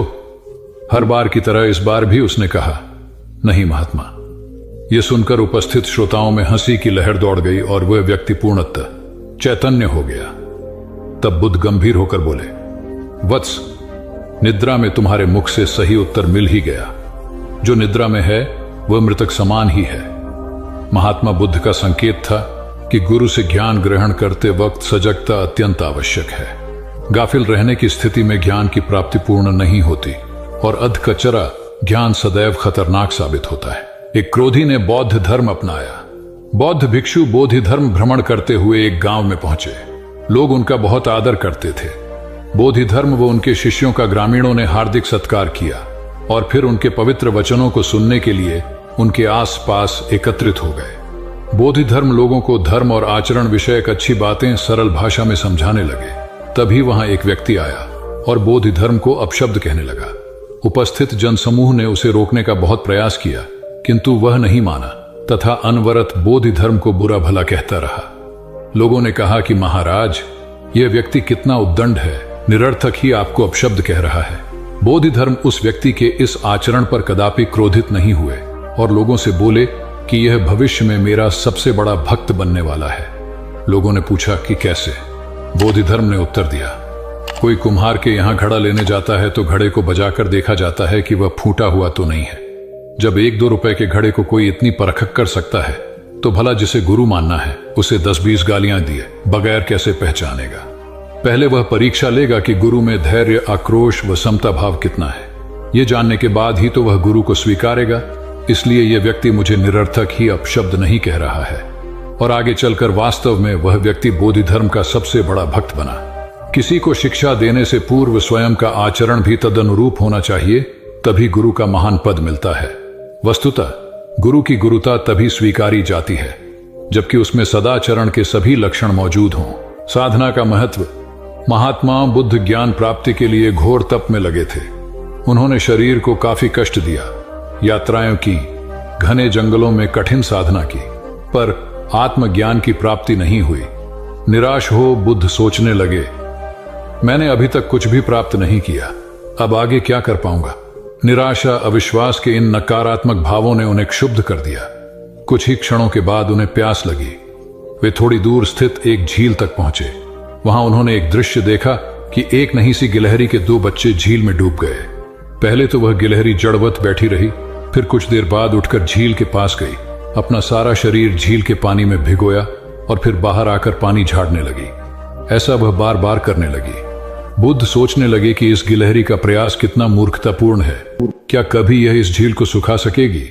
किंतु गिलहरी का यह क्रम लगातार जारी था। बुद्ध को लगा मानो गिलहरी कह रही हो कि यह झील कभी खाली होगी या नहीं, यह मैं नहीं जानती, किंतु मैं अपना प्रयास नहीं छोड़ूंगी।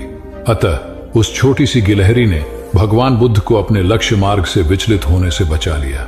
वे सोचने लगे कि जब यह नन्ही गिलहरी अपने लघु सामर्थ्य से झील को सुखा देने के लिए दृढ़ संकल्पित है तो मुझ में क्या कमी है? मैं तो इससे 1000 गुना अधिक क्षमता रखता हूं। ये सोचकर गौतम बुद्ध पुनः अपनी साधना में लग गए और एक दिन बोधिवृक्ष तले उन्हें ज्ञान का आलोक प्राप्त हुआ। ये कथा असफलता के बावजूद प्रयासों की निरंतरता पर बल देती है। यदि हम प्रयास करना न छोड़े तो एक न एक दिन लक्ष्य की प्राप्ति हो ही जाती है। बुद्ध का समत्व भाव। गौबुद्ध निर्जन जंगल में एक पहाड़ी पर बैठे ध्यान कर रहे थे। वहां चारों ओर शांति थी, कहीं कोई शोर नहीं था। ध्यान करने के लिए इससे उपयुक्त स्थान और कहीं नहीं हो सकता, यही सोचकर बुद्ध ने इसे चुना था। अचानक इस नीरवता को एक कोलाहल ने भंग कर दिया। कुछ दुष्चरित्र लोग एक वेश्या को लेकर वहां आमोद प्रमोद के लिए आ धमके। एक क्षण में वातावरण की पवित्रता भंग हो गई और शांति अशांति में बदल गई। उन लोगों ने मदिरापन शुरू कर दिया। इसी बीच वेश्या अवसर पाकर भाग गई। उन दुष्टों ने उसे वस्त्र विहीन कर दिया था। जब मदिरा का नशा थोड़ा उतरा तो वे लोग उसे खोजने निकले। थोड़ी दूर जाने पर उन्हें ध्यानस्थ बुद्ध दिखाई दिए। उन्होंने बुद्ध का ध्यान भंग कर पूछा, क्या तुमने यहां से किसी को जाते देखा? बुद्ध के नहीं कहने पर उन्होंने फिर पूछा, क्या तुमने एक सुंदर स्त्री को यहां से जाते देखा? बुद्ध द्वारा इनकार करने पर उन्होंने निर्लज्जता से पूछा, क्या यहां से एक निर्वस्त्र स्त्री को भाग कर जाते देखा? बुद्ध ने शांत भाव से उत्तर दिया, यहां से कोई गया जरूर था, किंतु वह स्त्री थी या पुरुष, मेरे लिए यह पहचान करना असंभव है। जब तुम्हारा मन भी वासना विहीन हो जाएगा तो वह भी स्त्री पुरुष या वस्त्रधारी निर्वस्त्रधारी का भेद करना भूल जाएगा। सभी दुष्ट अपनी भूल जान लज्जित होकर वहां से चले गए। सार यह है कि साधुता विकार रहित और निरपेक्ष दृष्टि से देखती है।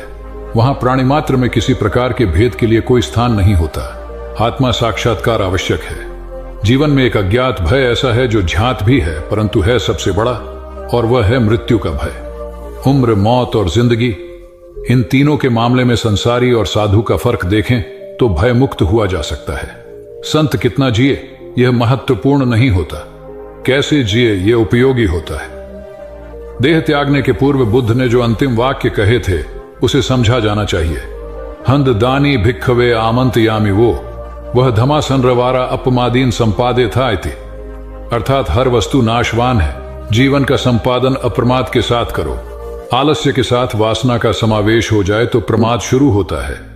बुद्ध ने अपने भिक्षुओं को अपनी अंतिम क्रिया के बारे में भी विस्तार से समझा दिया था। मौत को उन्होंने उत्सव बनाया। भौतिकता की आंधी में आज हम इतने भयभीत हैं कि सांप को तो मार देते हैं और रस्सी से डर जाते हैं। हमारी मौत अवसाद तथा संतों की मृत्यु उपदेश हो जाती है।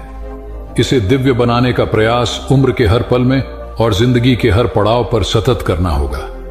कहते हैं जब बुद्ध संसार से गए तो उनकी उम्र 80 वर्ष थी, लेकिन संत समाज मानता है कि वे 40 साल के थे, क्योंकि जब वे 40 वर्ष के थे तब एक पीपल के वृक्ष के नीचे 7 दिन सतत समाधि में रहे और तभी उन्हें पूर्णिमा के दिन बुद्धत्व प्राप्त हुआ था। उसके बाद वे 40 वर्ष और जीवित रहे। अध्यात्म कहता है उम्र तो उसी को मानेंगे जिन क्षणों में आप स्वयं को जान गए। इसलिए याद रखें, कितना जिए यह संसार का समीकरण है, कैसा जिए ये अध्यात्म का गणित है। कौन कौन मोक्ष चाहते हैं? प्रवचन को समाप्ति के बाद भगवान गौतम बुद्ध के पास कई लोग आते थे और अपनी जिज्ञासाओं का समाधान प्राप्त करते थे। एक दिन एक ग्रामीण गौतम बुद्ध के पास आया और बोला, भगवान, आप कई वर्षों से शांति, सत्य और मोक्ष की बात लोगों को समझा रहे हैं, किंतु अब तक कितने लोगों को मोक्ष मिला है? बुद्ध ने कहा, तुम कल आना, तब मैं तुम्हारी बात का उत्तर दूंगा, किंतु आने से पहले एक काम करना, पूरे गांव का चक्कर लगाते हुए सभी लोगों से पूछ कर आना कि कौन कौन शांति चाहते हैं और कौन कौन सत्य एवं मोक्ष। अगले दिन उस ग्रामीण ने घंटों गांव का चक्कर लगाया, किंतु उसे एक भी व्यक्ति ऐसा नहीं मिला जो शांति, सत्य और मोक्ष चाहता हो। कोई धन चाहता था तो कोई यश, किसी को संतान चाहिए थी तो किसी को दीर्घायु। ग्रामीण बुद्ध के पास आकर बोला, यह विचित्र गांव है भगवान, कोई कुछ चाहता तो कोई कुछ, लेकिन शांति, सत्य और मोक्ष चाहने वाला कोई नहीं है। तब बुद्ध ने उत्तर दिया, इसमें विचित्र कुछ नहीं है। हम में से प्राय सभी सुख चाहते हैं, शांति नहीं। सुख प्राप्ति के लिए वे शांति के विपरीत मार्ग पर चलते हैं, इसलिए वे सुख और शांति का मार्ग नहीं पा सकते।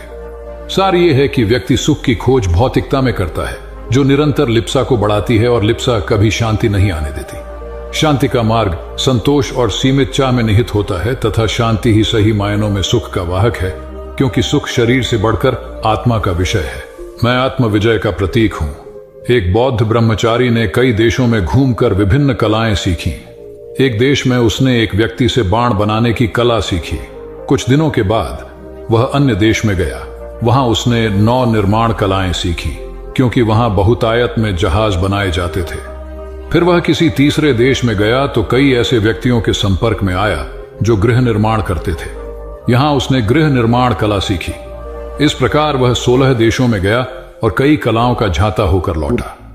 जब वह अपने देश पहुंचा तो अहंकार ग्रस्त हो लोगों से पूछता, इस संपूर्ण पृथ्वी पर मुझ जैसा कोई चतुर व्यक्ति है? भगवान बुद्ध ने उस युवा ब्रह्मचारी से घमंड की ऐसी अति देखकर उसे एक उच्चतर कला सिखानी चाहिए।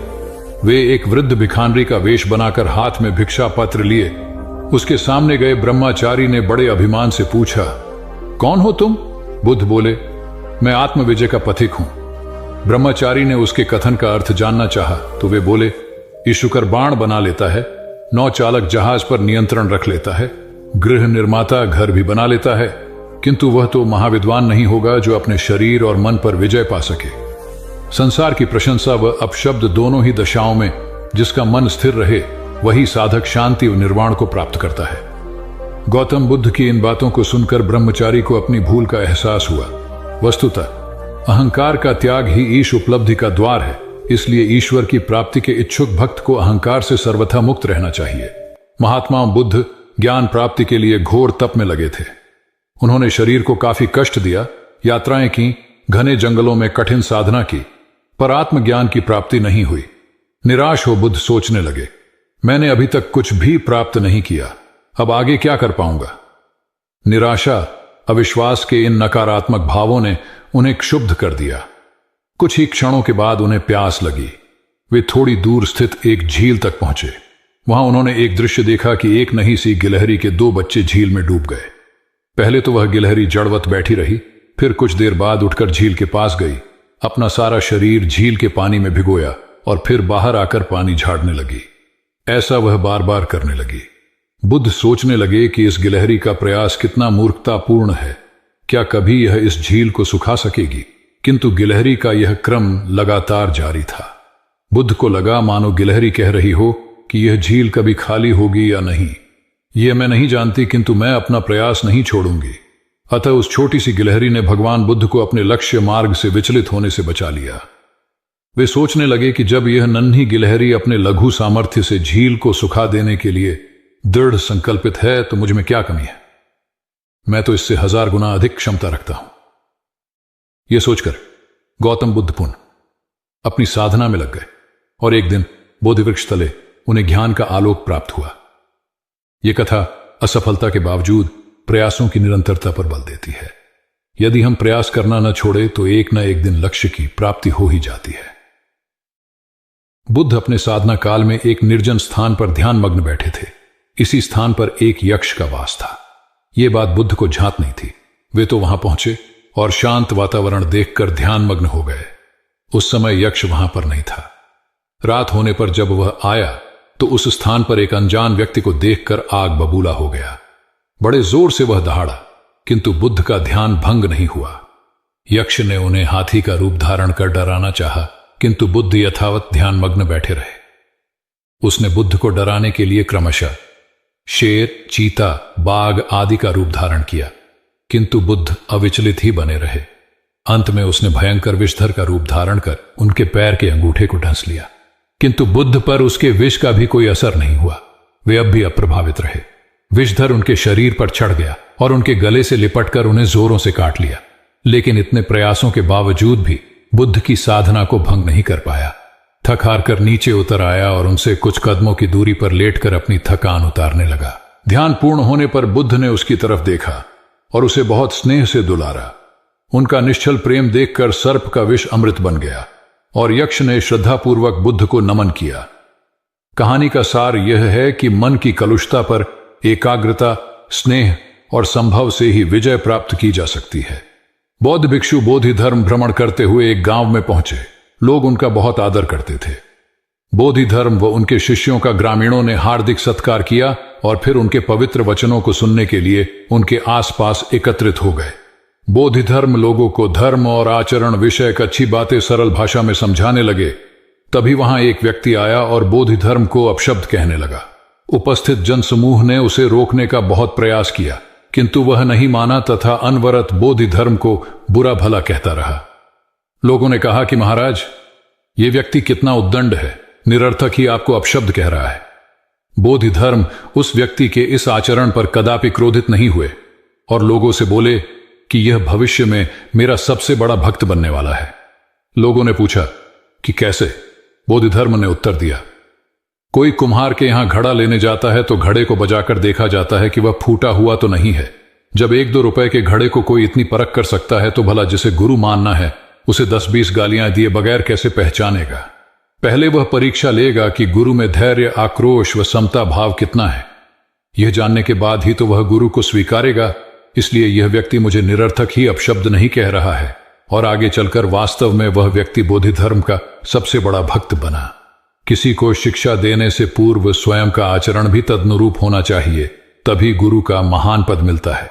वस्तुतः गुरु की गुरुता तभी स्वीकारी जाती है जबकि उसमें सदाचरण के सभी लक्षण मौजूद हों। महात्मा गौतम बुद्ध के श्रावस्ती में प्रवचन चल रहे थे। प्रवचन में नित्य ही बड़ी संख्या में लोग आते और विविध महत्वपूर्ण व गंभीर विषयों पर बुद्ध से ज्ञान ग्रहण करते। बुद्ध का शिष्य वर्ग भी काफी विशाल था, जो प्रवचन स्थल की व्यवस्था संभालता और बुद्ध की सेवा में सदैव तत्पर रहता। एक बार रात के समय महात्मा बुद्ध प्रवचन दे रहे थे। सदैव की भांति काफी लोग उनके प्रवचन सुन रहे थे। एक व्यक्ति जो बुद्ध के ठीक सामने बैठा था बार बार नींद के झोंके ले रहा था। बुद्ध थोड़ी देर तक तो प्रवचन देते रहे, फिर उससे बोले, वत्स, सो रहे हो? उस व्यक्ति ने हड़बड़ाकर कहा, नहीं महात्मा। बुद्ध ने पुनः प्रवचन प्रारंभ किए।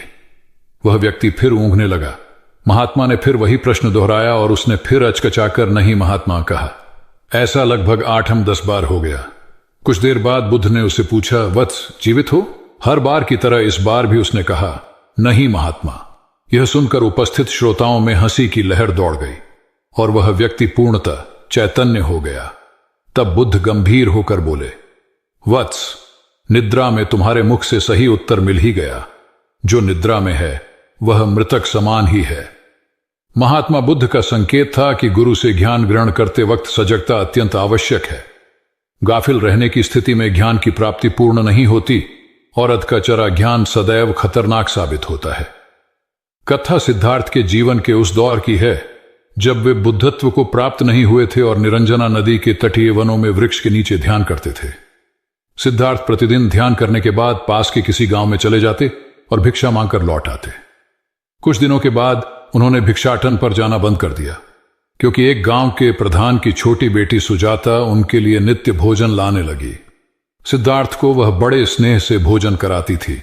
कुछ दिनों बाद उसी गांव का एक चरवाहा भी सिद्धार्थ से प्रभावित होकर उनके पास आने लगा। उसका नाम स्वस्थी था। एक दिन स्वस्थी से सिद्धार्थ बातें कर रहे थे कि सुजाता भोजन लेकर आई। जैसे ही सिद्धार्थ ने भोजन करना शुरू किया, उन्होंने बातचीत बंद कर दी। जितनी देर तक वे भोजन करते रहे, बिल्कुल चुप रहे और वहां सन्नाटा छाया रहा। स्वस्थी को हैरानी हुई। उसने सिद्धार्थ के भोजन करने के उपरांत उनसे पूछा, गुरुदेव, आप मेरे आने के बाद निरंतर वार्तालाप करते रहे, किंतु भोजन के समय एक शब्द भी नहीं बोले। इसका क्या कारण है? सिद्धार्थ बोले, भोजन का निर्माण बड़ी कठिनाई से होता है। किसान पहले बीज बोता है, फिर पौधों की रखवाली करता है और तब कहीं जाकर अनाज पैदा होता है। फिर घर की महिलाएं उसे बड़े जतन से खाने योग्य बनाती हैं। इतनी कठिनाई से तैयार भोजन का पूरा आनंद तभी संभव है जब हम पूर्णतः मौन हों। भोजन के दौरान मैं मौन रहकर उसका पूरा स्वाद लेता हूं। वस्तुतः शांति से किया गया भोजन न केवल शारीरिक भूख को तृप्त करता है, बल्कि मानसिक आनंद और सात्विक ऊर्जा भी देता है। सम्राट अशोक संपूर्ण भारत को अपने राज्य में मिलाना चाहते थे, पर कलिंग के युद्ध में हुए रक्तपात को देखकर उन्हें अत्यधिक दुख पहुंचा। उनकी महत्वाकांक्षा ने जो तबाही मचाई थी, उसे देखकर उन्हें खुद पर ग्लानि हुई। उन्होंने देखा कि लोग दर्द से कराह रहे थे। यह सब विनाश केवल उनकी महत्वाकांक्षा से हुआ था। यह सब देखकर अशोक के मन में विनाश का पथ छोड़कर नेकी के रास्ते पर चलने का विचार जगा। अशोक की राजधानी पाटलिपुत्र थी। पाटलिपुत्र अब पटना के रूप में जाना जाता है। पटना से गया भी अधिक दूर नहीं है, जहां बोधि वृक्ष के नीचे महात्मा बुद्ध को ज्ञान प्राप्त हुआ था। बुद्ध के अष्टप्रद मार्ग, शांति और दया के संदेश ने अशोक के दिलो दिमाग में इतनी उथल पुथल पैदा कर दिया कि उन्होंने उस मार्ग को अपनाने का फैसला किया। इस पथ पर चलने से उन्होंने इतिहास में अपनी अमिट छाप छोड़ी। अशोक ने अपने पुत्र को सिलोन, अब श्रीलंका, और अन्य कई लोगों को सुदूर क्षेत्रों में दूत बनाकर भेजा। एक निर्दयी महत्वाकांक्षा एक ऐसे पवित्र उद्देश्य में बदल चुकी थी जिसमें कुछ अच्छा कर गुजरने की, करुणा और प्रेम के संदेश को चारों ओर फैलाने की इच्छा थी। करुणा केवल दया भावना मात्र नहीं है, यह आपके अंदर दूसरों की मदद करने की तीव्र इच्छा पैदा करती है। इसी भावना ने बुद्ध को भगवान और अशोक को महान बनाया। तथागत बुद्ध उन दिनों मगध प्रवास पर थे, साथ में शिष्यों का बड़ा समूह भी था। प्रतिदिन बुद्ध के प्रवचन होते, जिनका लाभ लेने के लिए बड़ी संख्या में लोग आते। इन लोगों में साधारण जन के साथ विशिष्ट हस्तियां भी शामिल रहती थीं। हालांकि बुद्ध सभी के प्रति समान रूप से प्रेम व आत्मीयता का व्यवहार रखते थे। इन लोगों में नगर सेठ का पुत्र भी था, जो बड़े ध्यान से बुद्ध के प्रवचन सुनता था। वह नित्य ही बुद्ध के शिष्यों के समक्ष बुद्ध की तारीफों के पुल बांधता और धन्य धन्य भाव से घर जाता। एक दिन प्रवचन समाप्त होने के बाद उसने किसी शिष्य से कहकर बुद्ध से मिलने की हार्दिक इच्छा प्रकट की। जब उसे बुद्ध के सामने ले जाया गया तो उसने उन्हें साष्टांग प्रणाम कर कहा, भगवान, आप जैसा तपस्वी और ज्ञानी व्यक्ति पहले न कभी हुआ था और न भविष्य में होगा। यह सुनते ही बुद्ध ने उसकी बात बीच में ही रोककर कहा, वत्स, क्या तुमने इतना अध्ययन कर लिया है कि अब तक कितने संत महापुरुष हुए हैं, और क्या भविष्य भी जान चुके हो कि आगे और कोई नहीं होगा? युवक लज्जित भाव से चुप खड़ा रहा, क्योंकि इस बात का उसके पास कोई जवाब नहीं था। बुद्ध ने अपनी बात समाप्त करते हुए उसे सीख दी, सदैव अपनी आंखें खुली रखो। जो जैसा है उसे वैसा ही महत्व दो, किसी से उसकी तुलना मत करो। कथा का सार यह है कि किसी भी क्षेत्र के अधिकारी विद्वान की स्वतंत्र रूप से प्रशंसा करना उचित है, किंतु सर्वश्रेष्ठ बताना अनुचित, क्योंकि श्रेष्ठता को व्यक्ति, समय व स्थान की सीमाओं में नहीं बांधा जा सकता।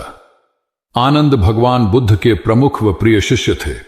उनके स्वभाव में उदारता, स्नेह व सहिष्णुता जैसे गुण शामिल थे। वे सभी के प्रति समान व्यवहार करते थे। उनकी दृष्टि में कोई छोटा या बड़ा नहीं था। एक बार आनंद कहीं जा रहे थे। रास्ते में उन्हें बड़े जोर की प्यास लगी। आसपास देखा तो निकट ही कुआं दिखाई दिया। वे वहां पहुंचे। कुएं से एक लड़की पानी भर रही थी। आनंद ने उसके पास जाकर कहा, बहन, मैं बड़ी दूर से आ रहा हूं, मुझे बहुत जोर से प्यास लगी है, कृपा कर पानी पिला दो। उनकी बात सुनते ही लड़की कांप उठी, क्योंकि वह अछूत जाति की थी। वह जानती थी कि किसी ऊंची जाति के व्यक्ति को पानी पिलाना उसके अधिकार क्षेत्र से बाहर है। वह निगाह नीची कर चुपचाप खड़ी रही। आनंद ने प्यास से व्याकुल होकर फिर कहा, बहन, तुमने सुना नहीं, प्यास के मारे मेरे प्राण निकले जा रहे हैं, मुझे पानी पिला दो। लड़की भयवश कुछ नहीं बोल पाई। जब आनंद ने बड़े स्नेह से उससे पानी न पिलाने का कारण पूछा तो वह बोली, मैं निम्न जाति की कन्या हूं, आपको पानी कैसे पिला सकती हूं? उसकी बात सुनकर आनंद ने कहा, बहन, मैंने तुमसे पानी मांगा है, जाति तो नहीं पूछी। आनंद की उदारता ने उस कन्या का भय दूर कर दिया और उन्हें पानी पिलाकर वह धन्य हो गई। कथा का सार यह है कि ईश्वर की दृष्टि सम होने के कारण उसने सभी मनुष्यों को समान शरीर, बुद्धि और भावना से नवाजा है। अपने सृष्टिकर्ता के विरुद्ध जाकर मानव मानव में भेद करना सर्वथा अनुचित है। एक बार भगवान बुद्ध अपने शिष्यों के साथ पाटलिपुत्र पहुंचे। सभी लोग एक विहार में रुके। भोजन के बाद बुद्ध ने आनंद से अगले दिन से प्रवचन आरंभ करने को कहा। अगले दिन बुद्ध का प्रवचन सुनने बड़ी संख्या में लोग उपस्थित थे।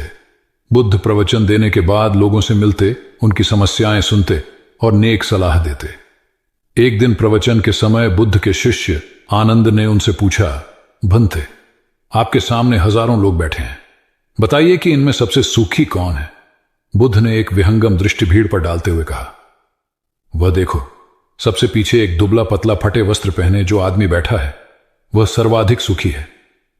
आनंद सहमत नहीं हुआ। वह बोला, यह कैसे संभव है? वह तो बहुत दयनीय जान पड़ता है। बुद्ध ने अपनी बात सिद्ध करने के लिए बारी बारी से सामने बैठे लोगों से पूछा, तुम्हें क्या चाहिए? किसी ने संतान मांगी तो किसी ने मकान, कोई रोग मुक्ति चाहता था तो कोई अपने शत्रु पर विजय। ऐसा एक भी व्यक्ति नहीं था जिसे कोई इच्छा ना हो। अंत में बुद्ध ने उस फटेहाल आदमी को बुलाकर पूछा, तुम्हें क्या चाहिए? उसने हाथ जोड़कर जवाब दिया, कुछ नहीं। यदि ईश्वर को मुझे कुछ देना ही है तो बस इतना कर दें कि मेरे अंदर कभी कोई चाह पैदा ना हो। मैं ऐसे ही स्वयं को सबसे बड़ा सुखी मानता हूं। उसकी बात सुनकर आनंद से बुद्ध ने कहा, आनंद, जहां चाह है वहां सुख नहीं हो सकता। आनंद ने बुद्ध की इस शिक्षा को सदा के लिए गांठ बांध लिया। सार यह है कि लालसा से लोभ बढ़ता है जो असंतोष का जनक होता है। यदि सही अर्थों में सुख पाना है तो किसी लालसा की बजाय उपलब्ध स्थितियों में संतुष्ट रहना चाहिए। गौतम बुद्ध ने बहुत से अज्ञानी लोगों को सम्यक दृष्टि प्रदान की थी। तब को बात है, कौसाम्बी में एक ब्रह्मचारी रहता था। उसे अभिमान था कि उस जैसा कोई विद्वान नहीं है, इसलिए अपने साथ सदैव जलती मशाल रखता था। गौतम बुद्ध ने देखा तो उसे पूछा, अरे ये मशाल लिए क्यों घूमते हो? ब्रह्मचारी ने उत्तर दिया, सभी प्राणी अंधकार और अज्ञान में पथश्रष्ट हैं, उन्हें रास्ता दिखाने के लिए मशाल लिए घूमता हूं। तथागत ने पूछा, क्या तुम्हें 4 प्रकार की विद्याओं, शब्द विद्या, नक्षत्र विद्या, राज विद्या व युद्ध विद्या का पूर्ण ज्ञान है? ब्रह्मचारी ने अपनी अनभिज्ञता प्रकट करते हुए मशाल फेंक कर तथागत के चरणों में मस्तक झुका दिया। उसका ज्ञान गर्व चूर हो गया। जो दूसरों को मूर्ख समझकर उनसे घृणा करता है वो उस व्यक्ति की तरह है जो स्वयं अंधा होकर दूसरों को मशाल दिखाता घूमता है। अहंकारी कभी विवेकवान नहीं हो सकता और बिना विवेक के सत असत का ज्ञान नहीं हो सकता। अंततः ऐसे विवेकांत व्यक्ति को जीवन में कोई उपलब्धि प्राप्त नहीं होती, हताशा ही हाथ लगती है। काशाय वस्त्र पहन लिए। उसने सुना, आप एकाहारी हो गए हैं, वह भी एकाहारी हो गई। आपने उत्तम पलंग पर सोना त्याग दिया है तो इसने भी त्याग दिया। आपने माला का त्याग किया, गंध का त्याग किया तो इसने भी वह सब त्याग दिया। मायके वाले इसे संदेश भेजते हैं, वे इसे ले जाना चाहते हैं, लेकिन यह यहीं रहती है, इसी कक्ष में। यह गुण की मूर्ति है। राजा स्नेह से अपनी बहू को देखते रहे। अचानक तथागत उठे, उस कक्ष से बाहर चले गए। शाक्य मुनि ने शिष्यों को शांत रहने को कहा था, लेकिन वे स्वयं उस कक्ष से बाहर चले गए।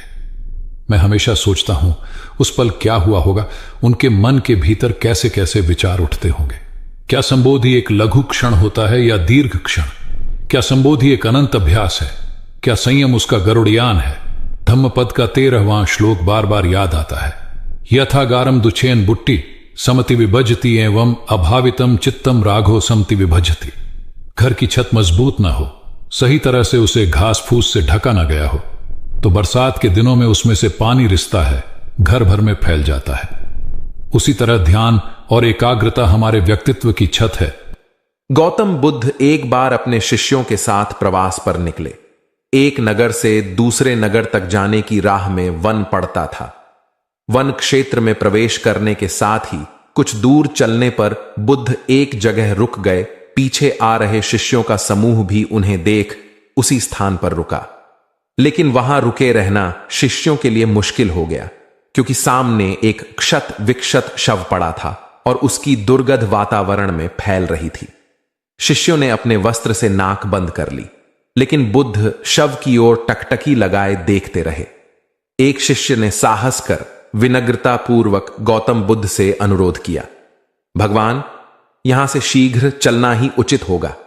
यहां शव पड़ा है और बहुत दुर्गंध आ रही है।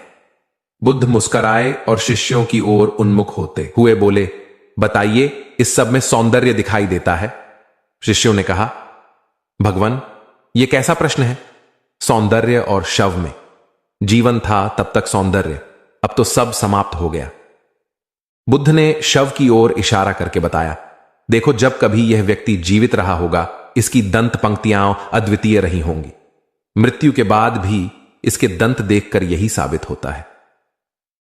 वहां खड़े सभी शिष्यों ने दृष्टि डाली तो पाया बुद्ध सही कह रहे थे। तब शिष्यों को भान हुआ कि शव में भी अच्छाई हो सकती है। दरअसल सौंदर्य निर्जीव में भी नजर आ सकता है।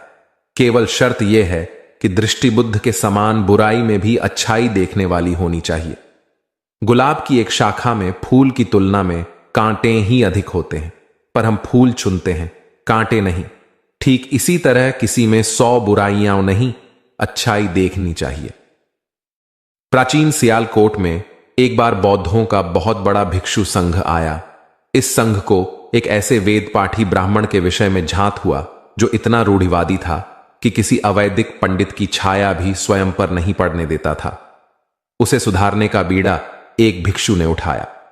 अगले दिन वह अपना भिक्षा पात्र लेकर ब्राह्मण के घर पहुंच गया और पूछा, कुछ आहार पानी की सुविधा है? उसकी बात सुनकर घर के सभी लोग मौन रहे और उसकी ओर घृणा की दृष्टि से देखा। भिक्षु लौट आया। दूसरे दिन फिर गया और वही प्रश्न दोहराया। इस बार भी उसे चुप्पी और तिरस्कार का सामना करना पड़ा। वह पुनः लौट गया। एक दिन जब वह ब्राह्मण के घर पहुंचा तो ब्राह्मण वहां नहीं था। नित्य आने जाने से ब्राह्मणी का मन पसीज गया। वह बोली, मैं तो तुम्हें आहार पानी दे दूं, किंतु पंडित जी की नाराजगी के कारण विवश हूं। भिक्षु ने कहा, कोई बात नहीं बहन, मैं अपना काम करता हूं, तुम अपना काम करो। वापस लौटते हुए भिक्षु को ब्राह्मण मिल गया। उसने भिक्षु को खूब खरी खोटी सुनाई। तब भिक्षु ने कहा, इतने दिनों तक आपके घर से कुछ नहीं मिला, किंतु आज आपकी पत्नी ने नहीं दी है, अब किसी दिन हां भी मिल जाएगा। ब्राह्मण थोड़ा शांत हुआ और बोला, यह क्रम कब तक जारी रखोगे? भिक्षु ने उत्तर दिया, जब तक जीवित हूं। उसका धैर्य देख ब्राह्मण का अहंकार पिघल गया और उसने भिक्षु से क्षमा मांगी। वस्तुतः धैर्य व सहिष्णुता के बल पर बड़ी से बड़ी प्रतिकूलता को अनुकूलता में बदला जा सकता है। भगवान बुद्ध के प्रवचन सुनने के लिए एक व्यक्ति नियमित रूप से आता था। इस प्रकार उसे 1 माह हो चुका था, किंतु उसके जीवन पर कोई प्रभाव नहीं पड़ा।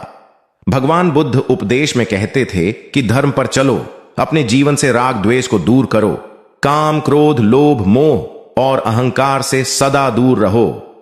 बुद्ध के उपदेशों से लोगों को बहुत शांति मिलती थी, किंतु उस व्यक्ति का मन अशांत रहता था। एक दिन उसने बुद्ध से जाकर कहा, हे प्रभु, मैं 1 माह से आपका उपदेश सुन रहा हूं, किंतु उसका तनिक भी असर मेरे आचरण पर नहीं पड़ा। मैं बहुत परेशान हूं, मुझे क्या करना चाहिए? बुद्ध उनकी बात सुनकर बोले, तुम कहां के रहने वाले हो? उसने कहा, श्रावस्ती का। बुद्ध ने अगला प्रश्न किया, वह यहां से कितनी दूर है? उसने अनुमान से बता दिया। बुद्ध ने पुनः जिज्ञासा प्रकट की, कितना समय लगता है? उस व्यक्ति ने हिसाब लगाकर बता दिया। बुद्ध ने कहा, अब बताओ कि क्या तुम यहां पर बैठे बैठे ही अपने घर पहुंच सकते हो? उसने कहा, यह कैसे हो सकता है? वहां पहुंचने के लिए तो चलना होगा। तब बुद्ध ने बड़े प्रेम से उसे समझाया, जैसे चलने पर ही पहुंचा जा सकता है, वैसे ही अच्छी बातों पर अमल करने से ही लाभ होता है। हे प्यारे, तुम मेरे ज्ञान के साथ अपने कर्म को जोड़ दो, तब तुमको उत्तम फल मिलेगा। उस व्यक्ति को अपनी गलती समझ में आ गई। उसने अपने जीवन में सुधार कर लिया, जिससे उसका जीवन सदाचारी बन गया। एक छोटी सी नदी थी, उसके दोनों किनारों पर लोग रहते थे। नदी के पानी से दोनों ओर के लोग अपना अपना काम चलाते थे और सुखमय जीवन बिताते थे। एक बार संयोग से पानी को लेकर दोनों पक्षों में तनातनी हो गई। वे एक दूसरे पर आरोप लगा रहे थे कि तुम ज्यादा पानी ले रहे हो। जब आपसी बातचीत में मामला नहीं निपटा तो वे मरने मारने पर उतारू हो गए। उनके पास जो भी हथियार थे उन्हें तत्काल निकाल लाए और एक दूसरे पर टूट पड़ने को आमादा हो गए। तभी किसी ने जाकर भगवान बुद्ध को सूचना दी। उन्होंने दोनों पक्षों के प्रतिनिधियों को बुलाया और तकरार का कारण पूछा। दोनों प्रतिनिधियों ने अपना अपना पक्ष रखा। बुद्ध ने दोनों की बातें सुनी और मुस्कुराकर कहा, तो तुम लोग क्या करोगे? दोनों प्रतिनिधियों ने आवेश में आकर कहा, हम खून की नदियां बहा देंगे। भगवान बुद्ध ने कहा, तो तुम्हें खून चाहिए? उन लोगों ने हतप्रभ होकर बुद्ध की ओर देखा, फिर बोले, नहीं, हमें पानी चाहिए। भगवान बुद्ध ने कहा, तो तुम्हें खून चाहिए? उन लोगों ने हतप्रभ होकर बुद्ध की ओर देखा, फिर बोले, नहीं, हमें पानी चाहिए। तब सहज भाव से बुद्ध ने कहा, खून बहाकर खून मिलेगा, पानी कैसे पाओगे? कुछ ठहर कर आगे बुद्ध बोले, याद रखो, हिंसा हिंसा को बढ़ाती है, बैर बैर को बढ़ाता है। नदी से ही सीख लो कि वह किसी से लड़ती नहीं, वह निश्चल भाव से अपने जल का सभी के लिए दान करती है। बुद्ध के शब्दों ने जादू जैसा काम किया। और दोनों पक्षों की समस्या का सहज रूप से समाधान हो गया। दोनों पक्ष मिल बांटकर पानी का उपयोग करने लगे। कुल बुद्ध एक दिन वैशाली में प्रवचन दे रहे थे। विशाल जनसमूह उन्हें अत्यंत शांति और तन्मयता से सुन रहा था। कहीं कोई शोर नहीं था, मात्र बुद्ध की वाणी गूंज रही थी। बुद्ध के शिष्यों के साथ उपस्थित लोग बुद्ध के अमृत वचनों का पान पूर्ण एकाग्रता से कर रहे थे। तभी उस शांत वातावरण में खलल उत्पन्न करती एक व्यक्ति की जोरदार आवाज आई, आज मुझे सभा में बैठने की अनुमति क्यों नहीं दी गई? बुद्ध उस व्यक्ति का चिल्लाना सुनकर भी मौन रहे। उस व्यक्ति ने पुनः चिल्लाकर यही प्रश्न पूछा। बुद्ध ने नेत्र बंद कर लिए। उनका एक शिष्य बोल उठा, भगवान, बाहर खड़े अपने इस शिष्य को अंदर आने की अनुमति दीजिए। बुद्ध ने नेत्र खोलकर कहा, नहीं, यह अस्पृश्य है। शिष्यगण बुद्ध के मुंह से अस्पृश्य शब्द सुनकर विस्मित हुए और उन्होंने पूछा, वह अस्पृश्य क्यों? कैसे? भगवान, आपके धर्म में तो जात पात का भेद नहीं है। बुद्ध बोले, आज यह क्रोध में आया है। क्रोध से जीवन की एकता भंग होती है। क्रोध ही मानसिक हिंसा करता है। किसी भी कारण से क्रोध करने वाला अस्पृश्य है। उसे कुछ देर तक स्मरण कर लेना चाहिए कि अहिंसा परम धर्म है। कथा का उपदेश यह है कि क्रोध एक असात्विक भाव है जो कर्ता और भोक्ता दोनों के लिए हानिकारक होता है। इससे बचते हुए शांति से विचारने व कार्य करने की प्रवृत्ति अपनानी चाहिए। शांत मन और मस्तिष्क ही विवेकपूर्ण निर्णय लेने में सक्षम होते हैं। बौद्ध संघ के एक भिक्षु को कोई गंभीर रोग हो गया। उसकी हालत इतनी खराब हो गई कि वह चल फिर भी नहीं सकता था और मल मूत्र में लिपटा पड़ा रहता था। उसकी यह हालत देख उसके साथी भिक्षु भी उसके पास नहीं आते और घृणा से मुंह फेरकर आसपास से निकल जाते थे। कुछ दिनों बाद बुद्ध को यह बात पता चली तो वे तत्काल अपने प्रिय शिष्य आनंद के साथ उस भिक्षु के पास पहुंचे। उसकी दयनीय दशा से उन्हें घोर कष्ट हुआ। उन्होंने भिक्षु से पूछा, तुम्हें कौन सा रोग हुआ है? भिक्षु बोला, भगवान, मुझे पेट की बीमारी है। बुद्ध ने स्नेह से उसके सिर पर हाथ फेरते हुए प्रश्न किया, क्या तुम्हारी परिचर्या करने वाला कोई नहीं है? भिक्षु की ना सुनते ही बुद्ध ने आनंद से कहा, पानी लेकर आओ, हम लोग पहले इसका शरीर स्वच्छ करेंगे। आनंद पानी लेकर आए। फिर बुद्ध ने भिक्षु के शरीर पर पानी डाला और आनंद ने उसके मल मूत्र को साफ किया। अच्छी तरह धो पोंछ कर बुद्ध ने भिक्षु के सिर को पकड़ा और आनंद ने पैरों को। इस प्रकार उसे उठाकर चारपाई पर लिटा दिया। फिर बुद्ध ने सारे भिक्षुओं को एकत्रित कर उन्हें समझाया, भिक्षुओं, तुम्हारे माता नहीं, पिता नहीं, भाई नहीं, बहन नहीं जो तुम्हारी सेवा करेंगे। यदि तुम परस्पर एक दूसरे की सेवा और देखभाल नहीं करोगे तो फिर कौन करेगा? याद रखो, जो रोगी की सेवा करता है वह ईश्वर की सेवा करता है।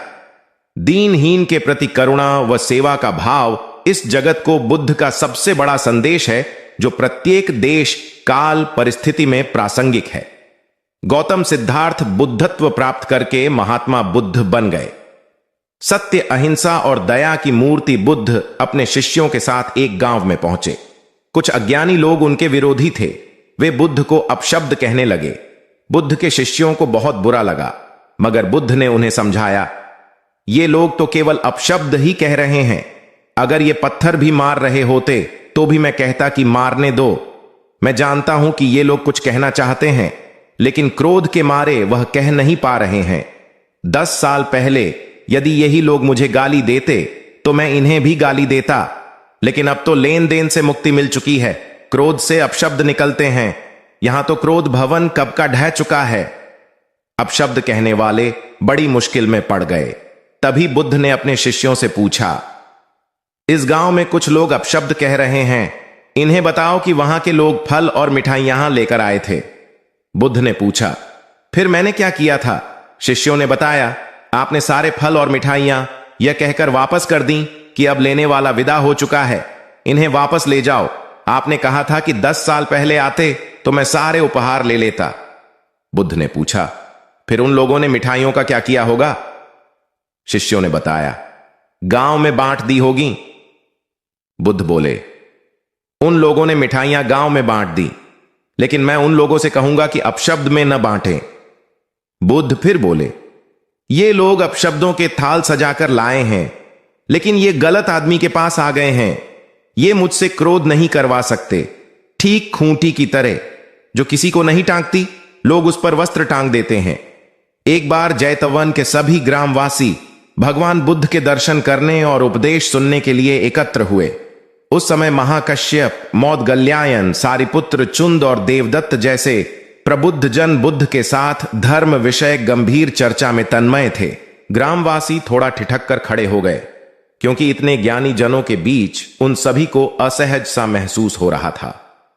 कुछ देर बाद बुद्ध की दृष्टि इन ग्रामवासियों पर पड़ी। उन्होंने तुरंत धर्म चर्चा रोक दी। प्रबुद्ध जन बुद्ध के इस व्यवहार पर चकित हो उठे और प्रश्नात्मक दृष्टि से उनको ओर देखा। बुद्ध अनाथ पिंडक नामक जिज्ञासु से बोले, भद्र, उठो, सामने ब्राह्मण मंडली खड़ी है, उन्हें आसन दो और आतिथ्य की सामग्री ले आओ।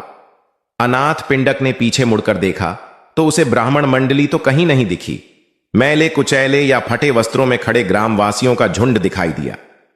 पिंडक ने शक्ति स्वर में कहा, देव, उन लोगों में एक भी ब्राह्मण नहीं है। ये सभी तो निम्न जाति के हैं, कई तो इनमें शूद्र हैं।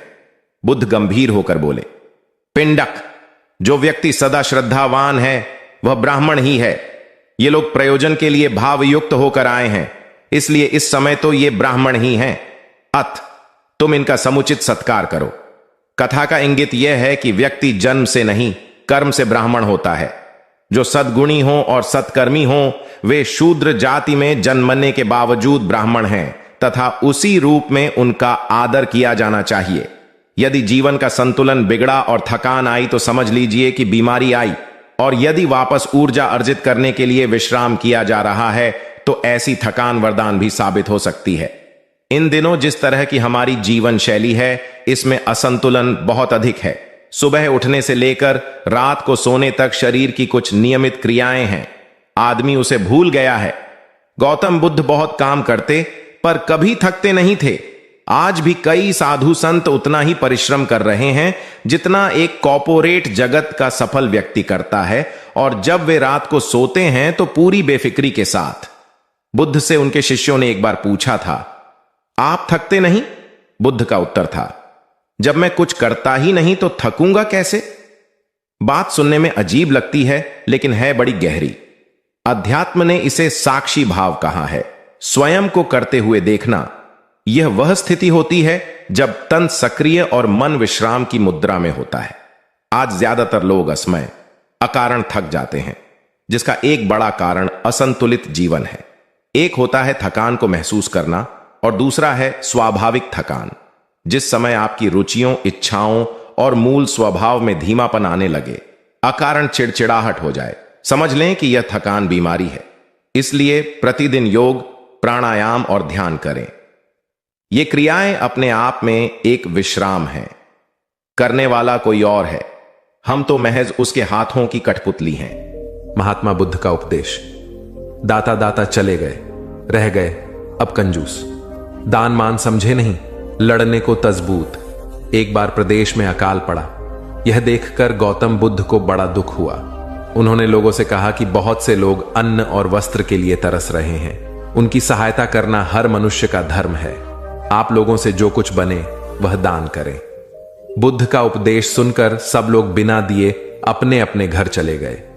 एक गरीब व्यक्ति बैठा ही रहा। उसने सोचा कि मेरे पास तो ये वस्त्र हैं, अगर मैं इन्हें उतार कर दे दूंगा तो नंगा हो जाऊंगा।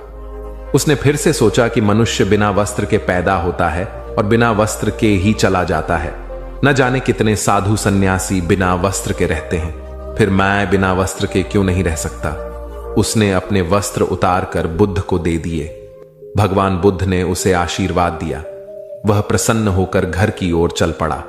वह खुशी से चिल्लाकर कह रहा था, मैंने अपने आधे मन को जीत लिया है। तभी सामने से राजा की सवारी आ रही थी। उस गरीब की बात सुनकर राजा ने उसे अपने पास बुलाया और पूछा कि तुमने आधे मन को कैसे जीता है? उस गरीब ने कहा कि भगवान बुद्ध दुखियों के लिए दान मांग रहे थे।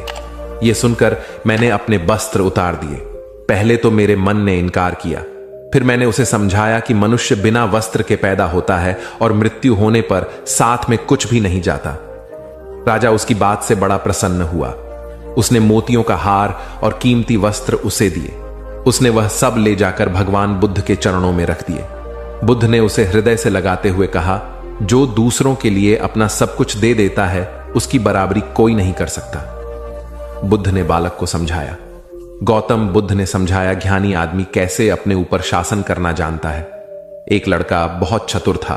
उसने बहुत सी कलाएं सीखीं। उसे तीर चलाना आ गया। वह नाव खेने लगा और बढ़िया से बढ़िया मकान बनाना सीख गया। उसके बाद वह घर लौटा। बड़े घमंड से वह लोगों से कहता, इस दुनिया में मेरे मुकाबले का कोई नहीं है, मैं सब कुछ जानता हूं। गौतम बुद्ध ने यह देखा तो सोचा, इसे शिक्षा देनी चाहिए। उन्होंने एक बूढ़े का रूप बनाया और हाथ में भिक्षा पात्र लेकर उसके पास गए।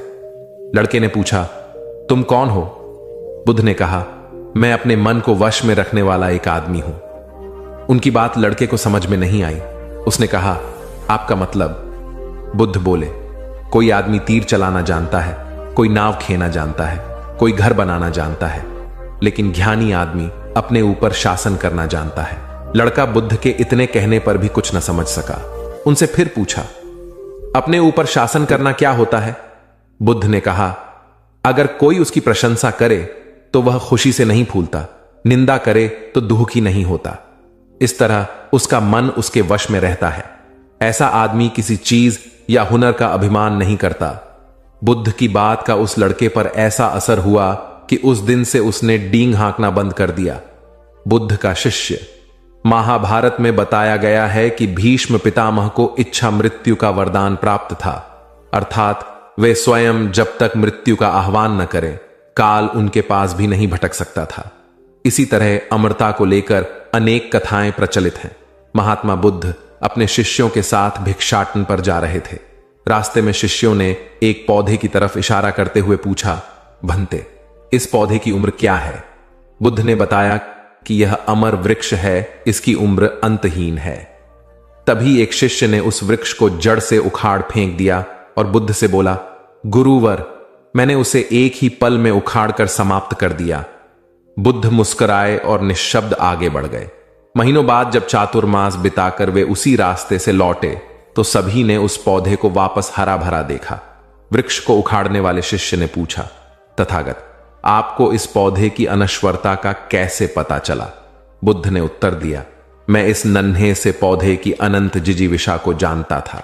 यह जीवन और अमरता की पहली शर्त है। जिसमें यह भावना है वही जीवन को दीर्घ बना सकता है। बुद्ध की सहनशीलता। गौतम बुद्ध सत्य, अहिंसा और सहिष्णुता की प्रतिमूर्ति थे। इन्हीं सद्गुणों का उपदेश वे घूम घूम कर देते और लोगों से इन्हें अपनाने का आग्रह करते। एक दिन वे किसी गांव में पहुंचे। वहां कुछ ऐसे अज्ञानी लोग थे जो बुद्ध के विरोधी थे। वे बुद्ध को अपशब्द कहने लगे। ये देखकर बुद्ध के शिष्यों को बहुत बुरा लगा। उन्होंने बुद्ध से इसका विरोध करने का आग्रह किया तो बुद्ध ने उन्हें समझाया कि ये लोग तो अपशब्द ही कह रहे हैं। यदि ये पत्थर भी मार रहे होते तो भी मैं कहता कि मारने दो। मैं जानता हूं कि ये कुछ कहना चाहते हैं लेकिन क्रोध के कारण कह नहीं पा रहे। 10 साल पूर्व यदि ये ही लोग मुझे गाली देते तो मैं भी इन्हें गाली देता, किंतु अब तो लेन देन से मुक्ति मिल गई है।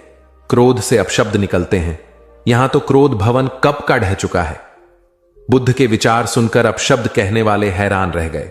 बुद्ध ने आगे अपने शिष्यों से कहा, इन लोगों को बताओ कि पिछले गांव में क्या हुआ था।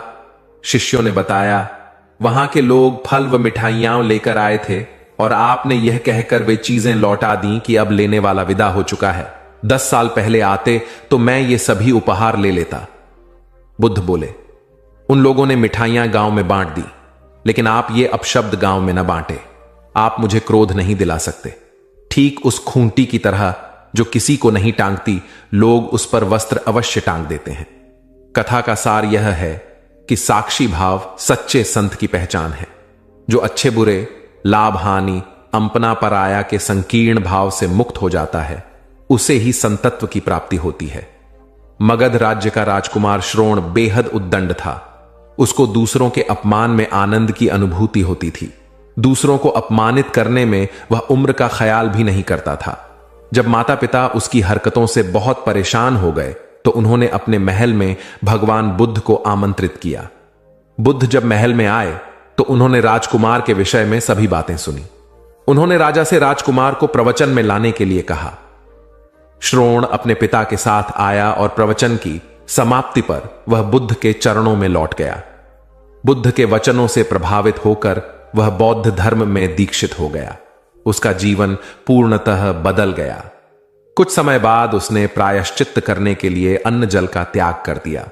उसके इस कठोर प्रण के विषय में जब भगवान बुद्ध को झांत हुआ तो वे उसे देखने आए। उन्होंने स्नेहपूर्वक उसके मस्तक पर हाथ रखा और बोले, श्रोण, अन्न जल के त्याग के चलते तुम्हारा स्वास्थ्य गिरता जा रहा है। तुम संगीत के जानकार हो, अत उससे जुड़े मेरे एक प्रश्न का उत्तर दो। क्या वीणा के तार ढीले करने पर उससे स्वर लहरी फूटती है?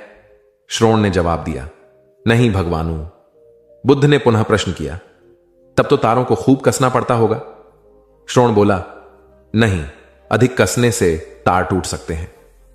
तब तथागत बोले, वीणा से मधुर संगीत निकालने के लिए उसके तारों को न तो अधिक ढीला रखना चाहिए और न ही अधिक कसना चाहिए।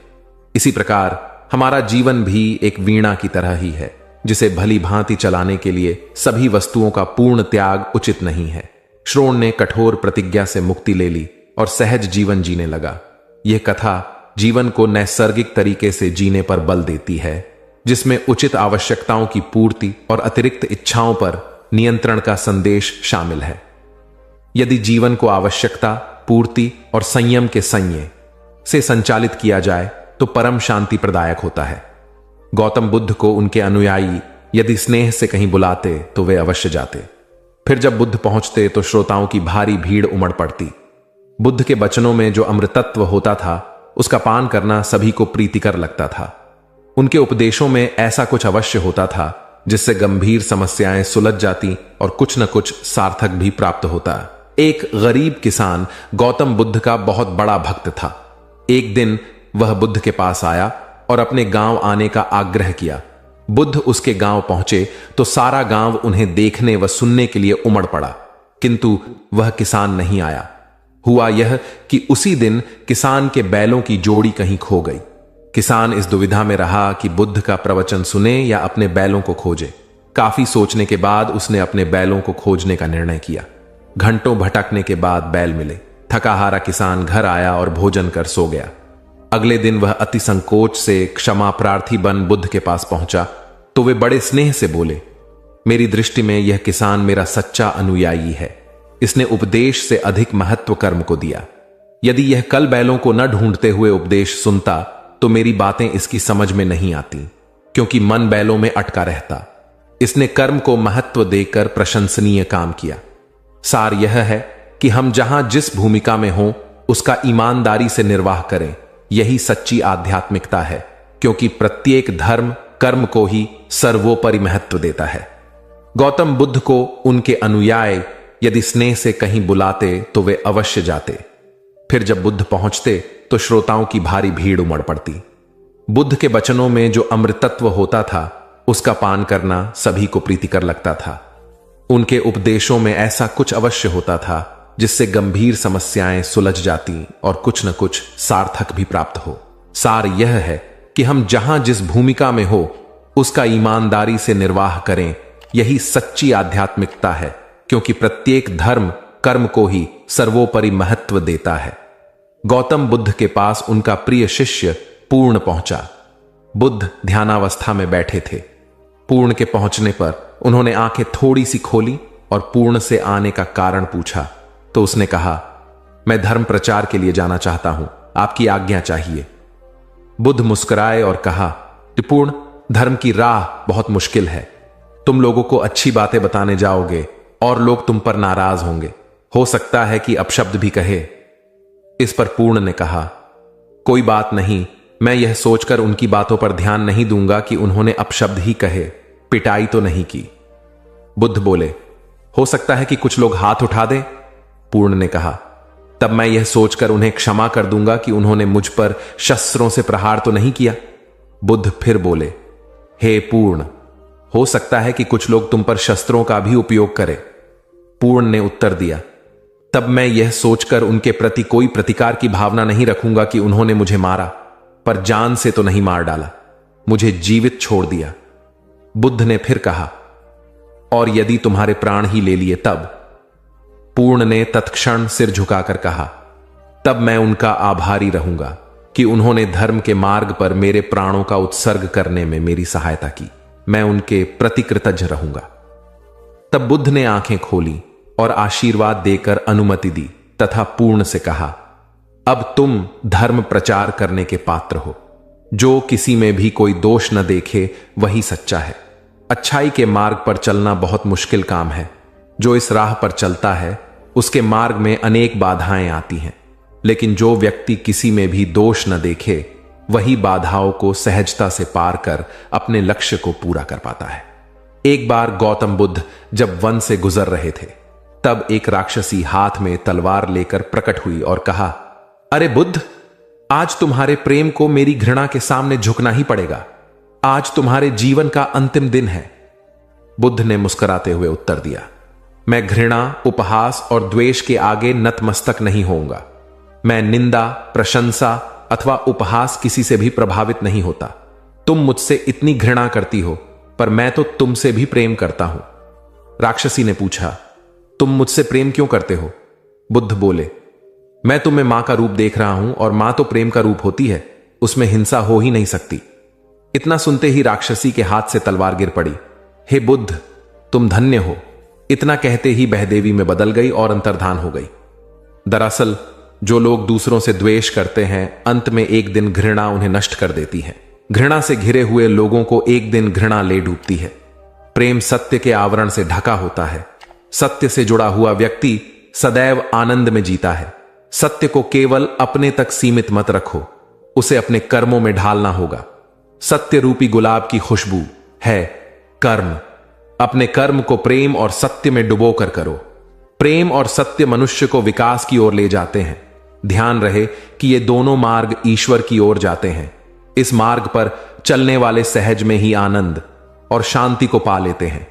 गौतम बुद्ध भ्रमण करते हुए वैशाली नगर के वन विहार में पहुंचे।